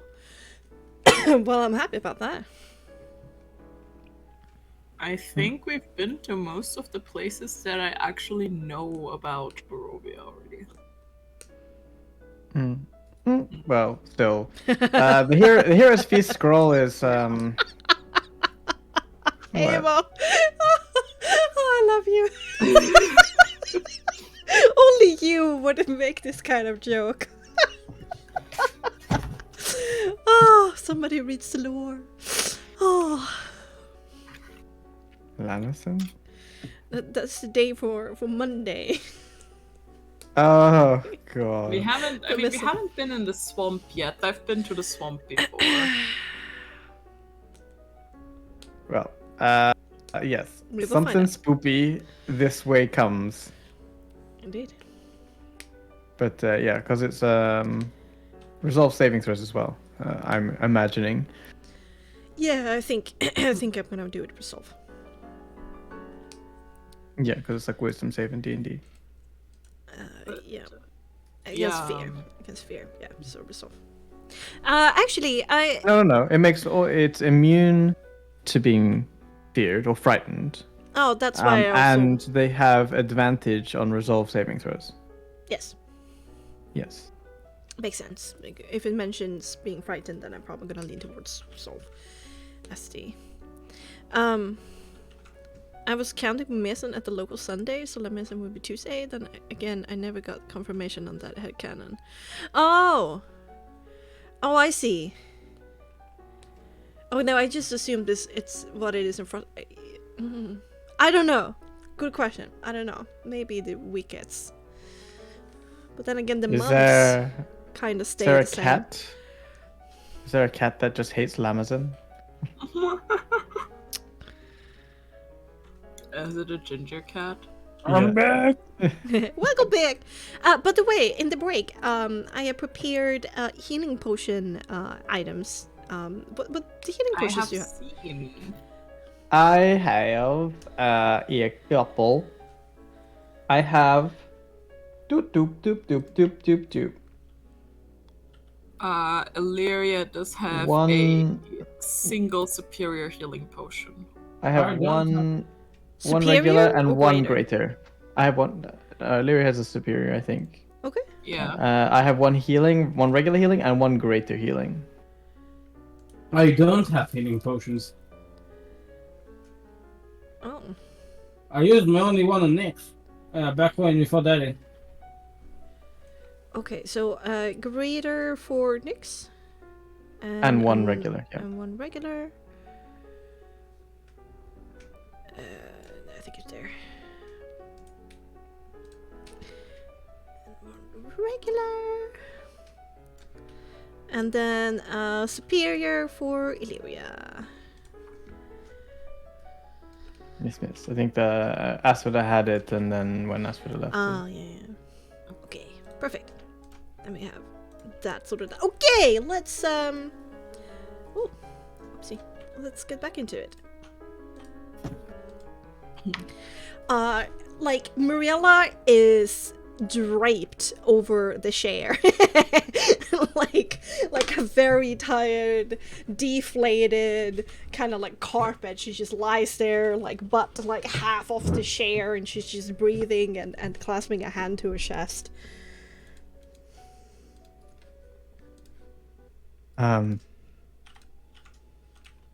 Tell us why, Muriella. Why have you come so quickly? Tell us your story. Wait, there's wine, and she sits up. Nick wine grabs the when bottle you- just when before you she tell the reaches out. story. Can I like grab it away from her like Yeah, some sort sure. of kid that gotta eat your vegetables Why? Please. first? This, Very thirsty. We don't have any clearly- more water, so just give it to me. It's a good vintage too, and you're only I am 17. I am old enough. no, you're only making it last. Your lack of alcohol consumption is only going to be longer. The longer you. Okay, you're not such a explain. hypocrite. I'm All just- of this coming from you, just give me the wine. Story first, wine later, as a reward, if it's good enough. Muriella, please stop goofing and tell us what you know. Davian looks like he's just about done with everything. There's probably a very interesting relationship these two people have. Okay, fine. Okay, I guess I got to earn it at all times. Okay. I've been talking to some ravens, so I come all over the place. I just thought that could be like a nexus between everybody. Come back and talk to you. Wow, some things have happened. Like, we're sitting here on the veranda. This is so nice. I said so that they had it in them. Please focus. Okay. I'm sorry. I just wanted to congratulate, saying this is very nice. Good job, guys. She like tries to fist bump you guys. Nix is like holding the bottle with a raised eyebrow. No fist bump Hey, comes. I'm a woman of my word. Okay. So I guess we go with Valaki first. Factor seems pretty in control of things. Things have come down. There is an altar and an idol being built in the square to Mother Night. It's quite interesting. Just want to point that out. A little bit disconcerting, but things seems to be okay for now. The orphanage burned down. What? Yes. Were But children hurt? my David said that all of them got out in time, so that's good, but it's completely destroyed the building. How was it burned? Who burned it? It doesn't. Ah, mystery! It doesn't seem that Vakter is so keen on finding out who it was. I have my suspicions. And then, guess who stepped up and visited Valaki and said, out of my good heart, I will host a house for the orphans so they have somewhere to live. Guess, take your guesses. Yes. Granny. Aha! I've got a winner! Morgana. Yes. Oh Martia's no. face becomes even more pale. So yeah, I've overheard Wachter and some other people talking about the logistics of sending the children on their way to their new home. We need to go right now. Yeah, we need to go We there. need to go right now. Not right It- now. There's nothing they can do right now. What do you mean? They're presumably they're a couple of days away. I mean, your anxiety obviously. So are we. My anxiety. We are going to burn next. We need to move. In mind, Asphodel is still out there. He had the intention of dealing with her, finding the kids. What are you suggesting exactly? I don't know. We can't be everywhere all at once. We have a evil to the south here. I mean, yes, but I won't have an entire orphanage being turned into pie. No. But what you're saying? We abandon what we're intending to do here for the sake of the orphans. This is worrying, but I cannot tell you what to do. But this whole thing about the winter splinter will be your doom, or whatever you quoted, she said. And being so close to my home, I can only ask that you please help us take care of that. But if you feel this is more important, then we will understand. Have the children already left? Yes, how long ago was this? I mean, it was like 3 days ago.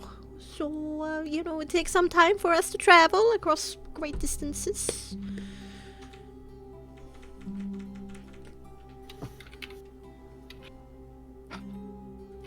I would suggest It's like about a day or so to get to Morgantha's home. So, yeah. But I wonder, didn't you guys tell, like, you were out to kill Morgantha, right? Told me Yes. that? Does she know that you want to kill her? Hopefully not. Considering that I'm with you, I don't think it's You're much of a with guess. us, and we probably didn't make the best impression burning down our windmill. Why would she go after the orphans? Because she wants to make pie. Because Yes, she wants to make pie. But it's not like she's doing that to coerce us to go to her. no, she's doing this because they've been gorging down on them themselves. I will point out, Martia, that at the ball, Morgantha stared at you and dared you to come home. And she might want to get to me.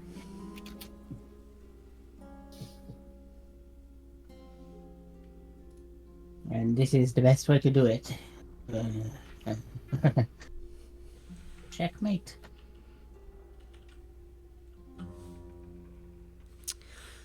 She wants me home. And maybe this is her way of getting what she wants again. Perhaps. Listen, But- I'm not keen into falling into some obvious trap, but can we really look the other way this time? It's not necessarily about looking the other way. It's about the fact that we are one group of heroes, so to speak. I'm trying to think if there's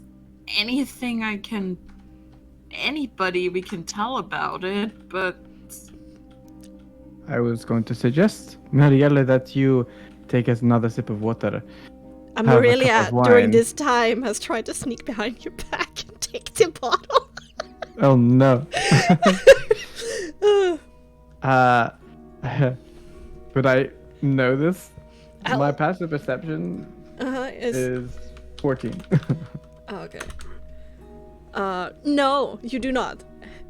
You look towards Mariella where she used to be sitting, and then you feel something leave your hand, and then you hear behind you, "Aha! It's mine!" Nix would like a letter take at this point as the information comes through. Mariella, when you're done with your cup of wine. She sits down immediately, like pours for herself and takes like a big heavy swig. I mean, that's not all, guys. Like, that was the least of like crazy things I'm about to tell you. Okay, carry on. Let's see how much more chaos there is out there. This one is interesting. I've heard my little raven friends tell me that things are growing beside the village of Barovia. It's green. I think we just as much. feeling we know why. What? You do? Oh, kind of spoiled everything. I was so excited.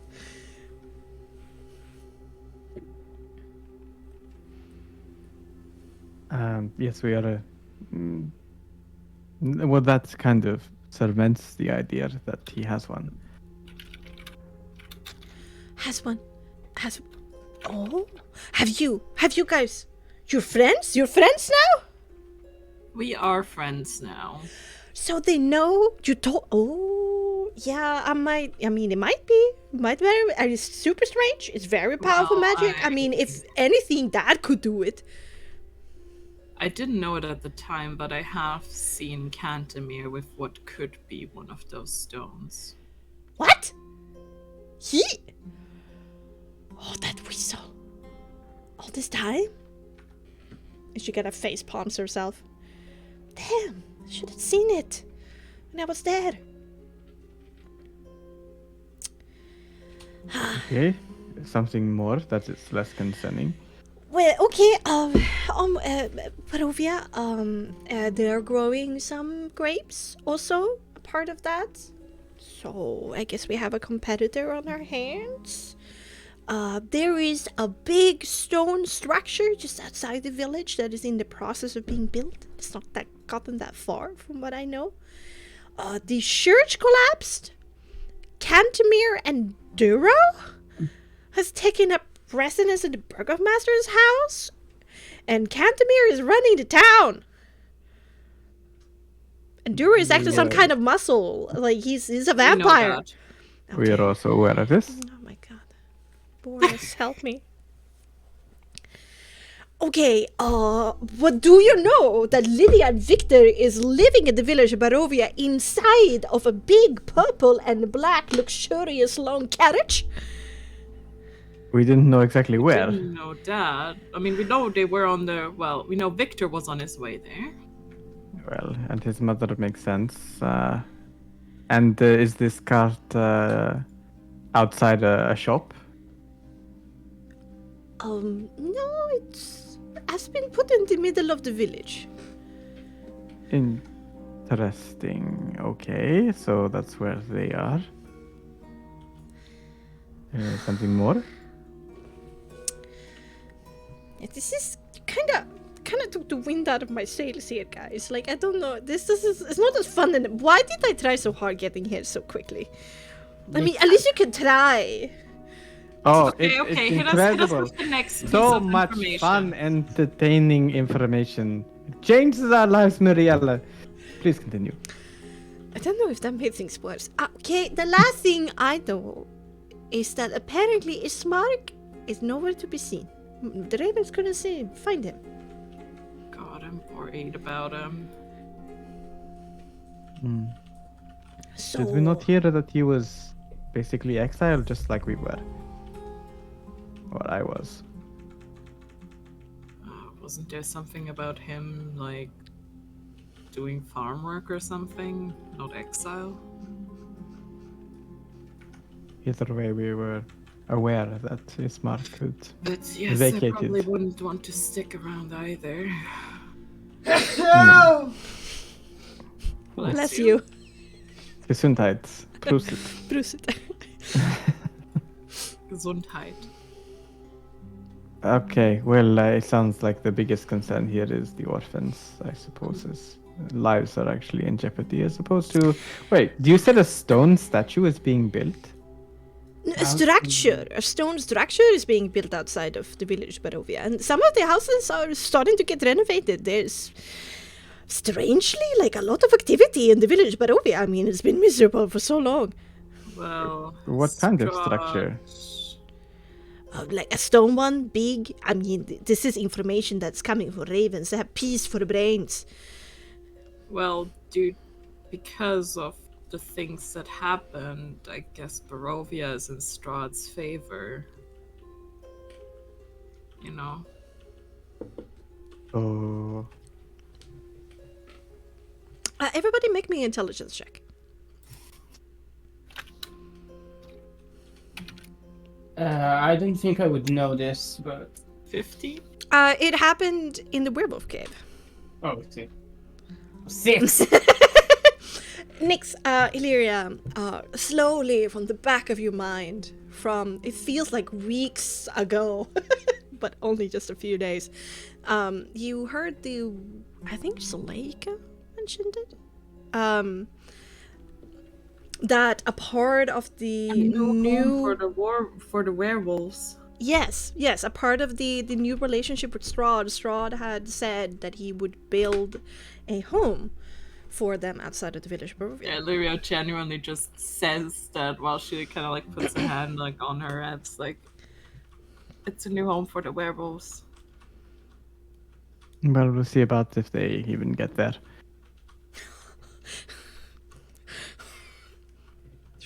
That sounded a lot like a threat. Well, I mean, whether or not we don't know what's going to happen with the werewolves. The fact that Yeah. Strahd von Nixovich, Yeah. was Yeah. confusing to them and such. Like, who can really say whether or not they drank the poison wine or not? Totally got Kool-Aided. Yeah. As Strahd, Nyx gave the leaders of the werewolves a bottle of the poisoned wine that they got in the Fedotov mansion. Somehow during all of that madness, I missed that part. It was like on leaving, like, good job, here's a bottle. Oh no! Yeah, it was. Like you you went down into the caves and like talked of like, okay, let's get out of here, and then Nyx went up again, like oh, wait, guys, a second thought. For fuck's sake. Yeah, Okay. gifted it to scan it as a gift of being so loyal. Mm-hmm. Are we done here? Can we move? Can we go? Oh, So, Muriella, thank you, first of all, for giving this information to us. Thank you.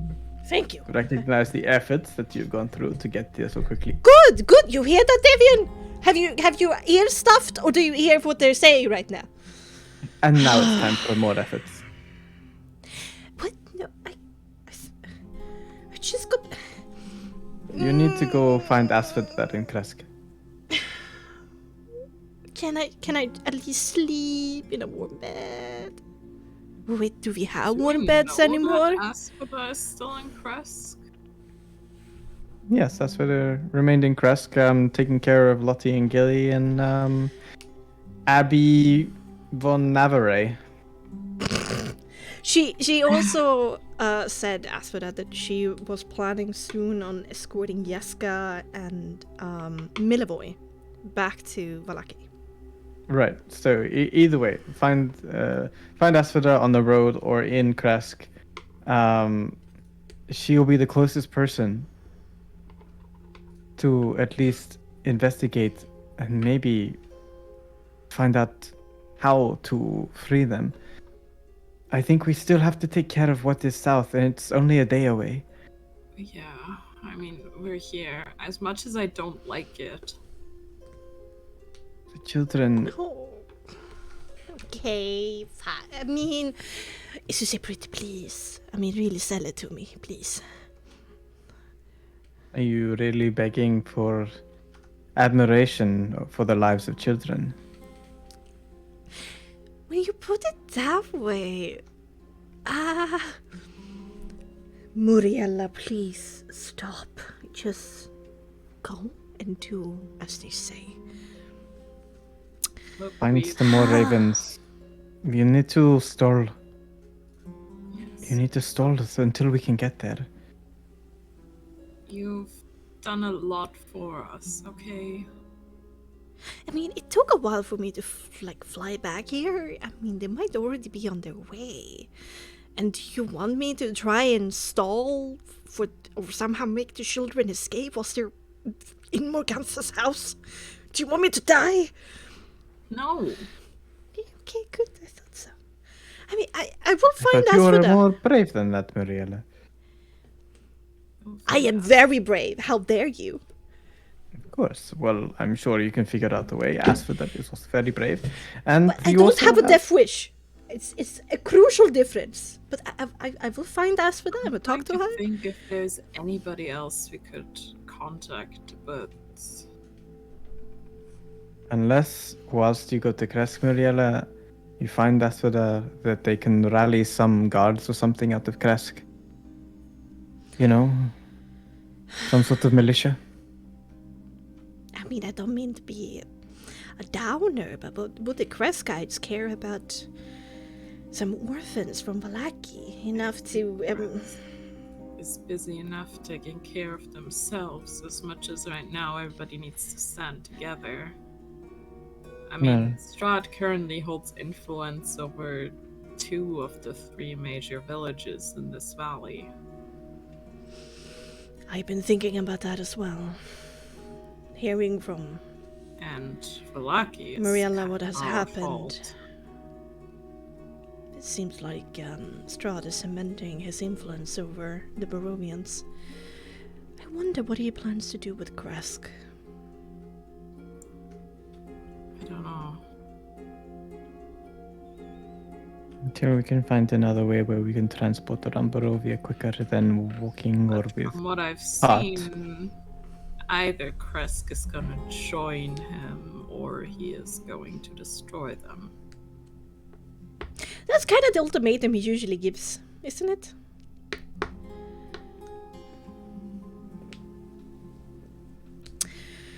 Oh well, okay. I mean, can I eat something before I go? Of course. Oh, Get just Do you have some how leftovers? kind. I mean, I've been eating seeds this whole time. Ugh. I'm sure there are some leftovers for you. Let me go check. You look around on the table and she's able to get some leftovers.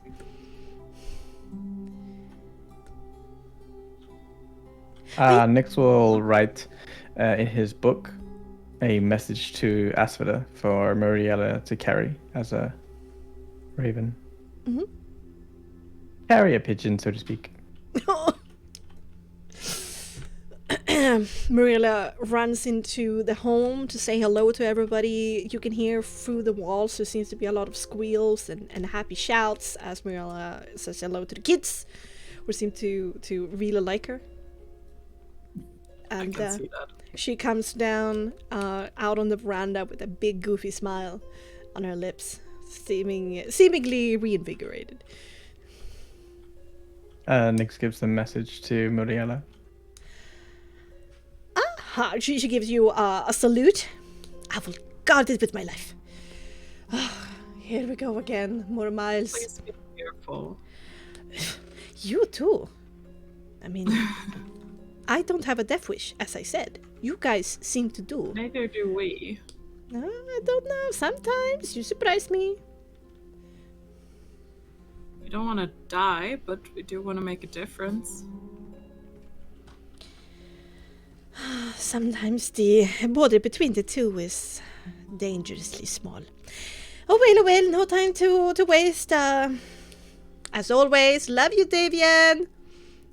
And Davian only like grunts in the most exasperated manner ever. Doesn't say anything back.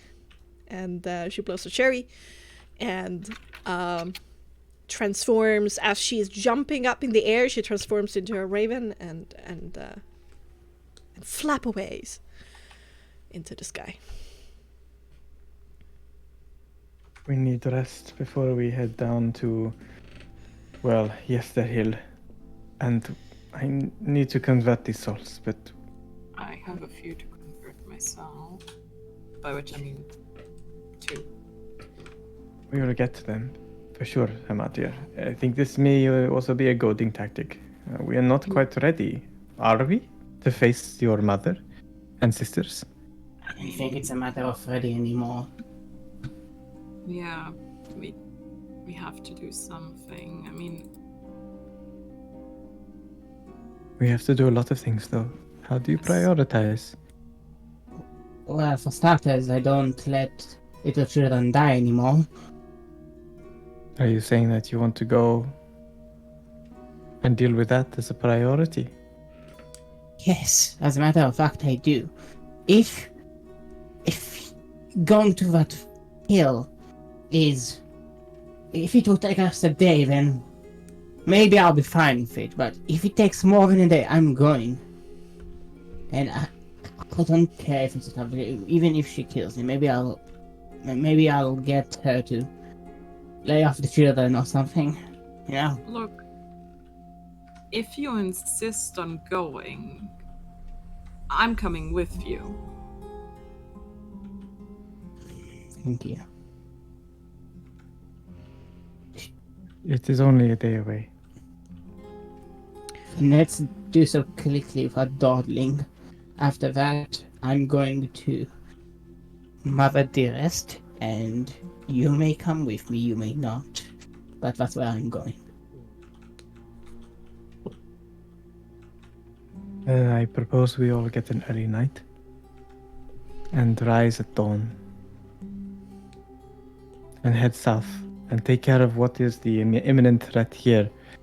I would hate to leave here with that threat so close and to return here and everything we have done is now I mean, for nothing. If they strike once again, then Be a bloodbath. yeah.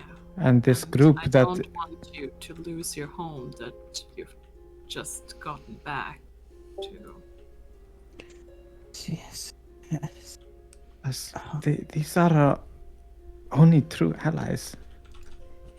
Everyone is more or less on the fence, but these people, they actively oppose Strahd like we do.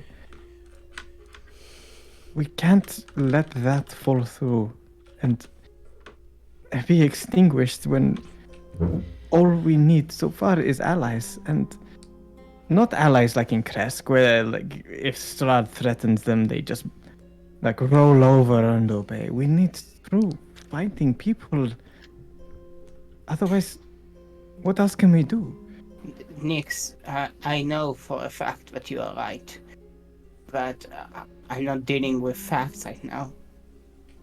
As I said, we'll do. I'll go to that hill, and you know these are your allies, and they mean a lot to you, and to the effort. But there are some lines that there are some thresholds that I promised to myself, but I won't pass again. And if I can help, if I can save even one child, I will do so.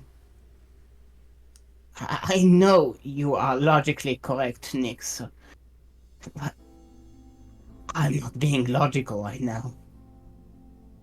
And then use that anger to fuel you so that we resolve what is ever happening at Yester Hill with the utmost of alacrity. Very well. You know, maybe we'll get something cool out of it. For what it's worth, thank you. I understand that this seems to be personal. No, it is much more than personal. One foot in front of the other. What is most pressing? The children are already on their way, it seems. We cannot do anything about that. We have done something though. We have sent a message to a friend, a warrior, who is more, if possible, involved in the livelihood of children than even a little Hamatia here. If anyone can thwart Granny from murdering orphans, it would be her. And she is already closer than us. We are doing something, Hamatia. We just can't do everything at once. Put your faith in her. For the time being. And please help my family. Hamatia looks at Davian angrily. She lets out a sigh and her face softens up just a smidge.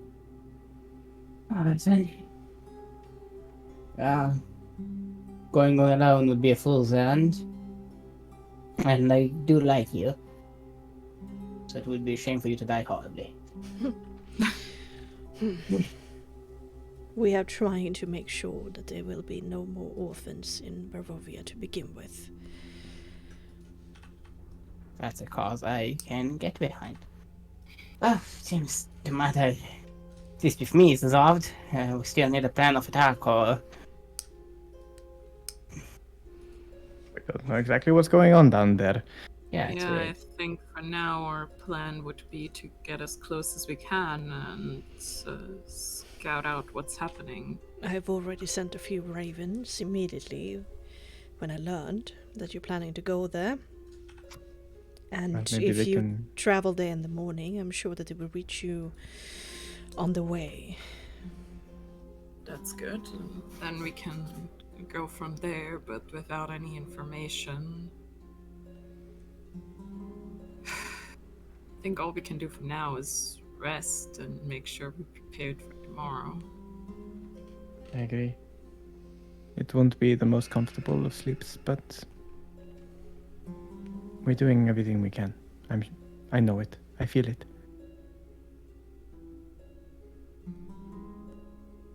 Finish up. I need to take care of these souls. I'll see you both in the morning. Alright. Well, actually, I need you just for a minute to transfer them. I mean, yeah. Elver comes back down again and starts taking, cleaning away the table and all of that. Elver helps Davian up into the house, and you are told to find any corner that you please. You basically have to bring out your camping equipment because, like, these beds have been destroyed, and even though they're destroyed, they are all filled with the inhabitants of the family. That's fine. I mean, there's a spot somewhere. We've slept in worse conditions. Indeed. Indeed. But you do your things. Transfer the souls.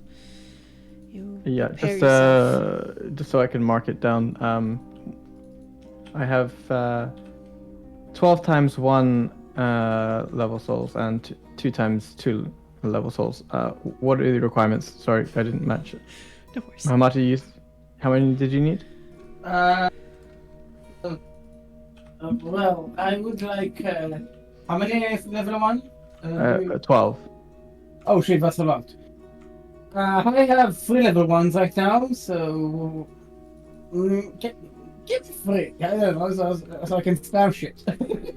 You need 3, because Nyx loses souls. Oh, no. Give me 2. Yeah, Okay, yeah. So that's you 8 spam way remaining. more shit than I am. Yeah. Yeah. And I have a habit to lose them. And Illyria, how many level 1 souls do you need? I mean, I guess I could make. I have 6 half like soul fragments that I could turn into level 1s. So you would have 2 when you did that. Yeah. I honestly could do with like a level 2 one. Okay, because But yeah, wait, what are the rules on the soul things again? you can combine any number of souls up to level 4 spell slot to power No. it. Without a specific ability, you. Oh yeah. Yes. You can only combine souls, like with these rituals, up to potency 1, and then you require level 4 spells and above to have at least a potency 2 inside of the math for the casting of that spell. But if you have anything like a level up to level 3, you can use level 1 spells for everything. Yes. Level 1 souls for everything. Yeah. Which is actually, if you think about the math, it is more economical to have a lot of level 1s than just use them all, because you only lose 1 level 1 soul. Yeah, definitely. It's I guess maybe keep that one, but like I think like next level, if we ever level up, I might actually have like 4th level spells. So. Same, but it can go up to level 4. Oh, I thought it was only up to 3. No. Yeah, up to 4. up to 3. 3 that you could use like half. Up to level 3. Up to level 3. When you cast a spell of level 4 or 5, you need a 2. A 2. Okay. Yeah. So how many level 1s do you need right now? I mean, I'm probably fine with just like another 2. Another 2 level 1s, or you want 1 level 2? Just another 2 level 1s. Okay. So that leaves Nyx with So I 8. have 6 level 1s, and let's be honest, Illyria doesn't cast spells that much. Okay, that's a lot. Okay. So that means, just to expedite this, take your needs, and Nyx will hold on to 8 times level 1s and an additional 2 times level 2s. It's not like you can't have them back. True. So souls, and to be honest, his level 2 souls are lacking sorely. Yeah, that's fair. So that is a 3 there, and then I had 1 level 1 soul left. Jesus Christ. Jeez. Yeah. I was almost tapped. Like, if I kept on losing souls, I would not be able to cast any spells. Jeez, And like, when Nyx you're can't even done- wield a weapon. He's just a meatbag. Essie might also ask for one in the morning. Oh yeah, level 1s. Yeah, because she got Okay. 2 0.5, 1 potency, 1 potency 2. Yeah, she can. Okay, I'll take 1 off. I'll give her 1 soul now. Okay. So I have a total of 8, because I only had 1 remaining. So 8 level 1 souls and 3 level 2 souls. Cool. Perfect. And Okay. that concludes the administration part of this session. Perfect. And his soul gem is empty now. Oh yeah. Okay. You find your corners of the mansion, trying to get comfortable, trying to calm down the heart for knowing what is to come. Things are heating up. Stakes keep on getting higher. Mardia, just before, in that fugue state between being awake and asleep, Your own voice whispers in your head. It was better anyway going south. We cannot save those children. We know that our destiny leads south. You and I are never going to part.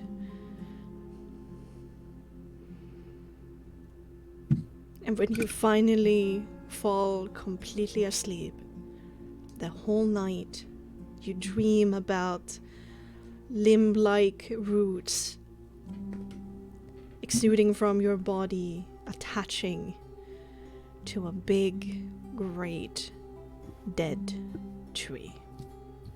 And with that, we're going to end tonight's episode of Curse of Mother Misery. Woo! Man, I love wielding curse. Yeah! sticks. No, curse stick!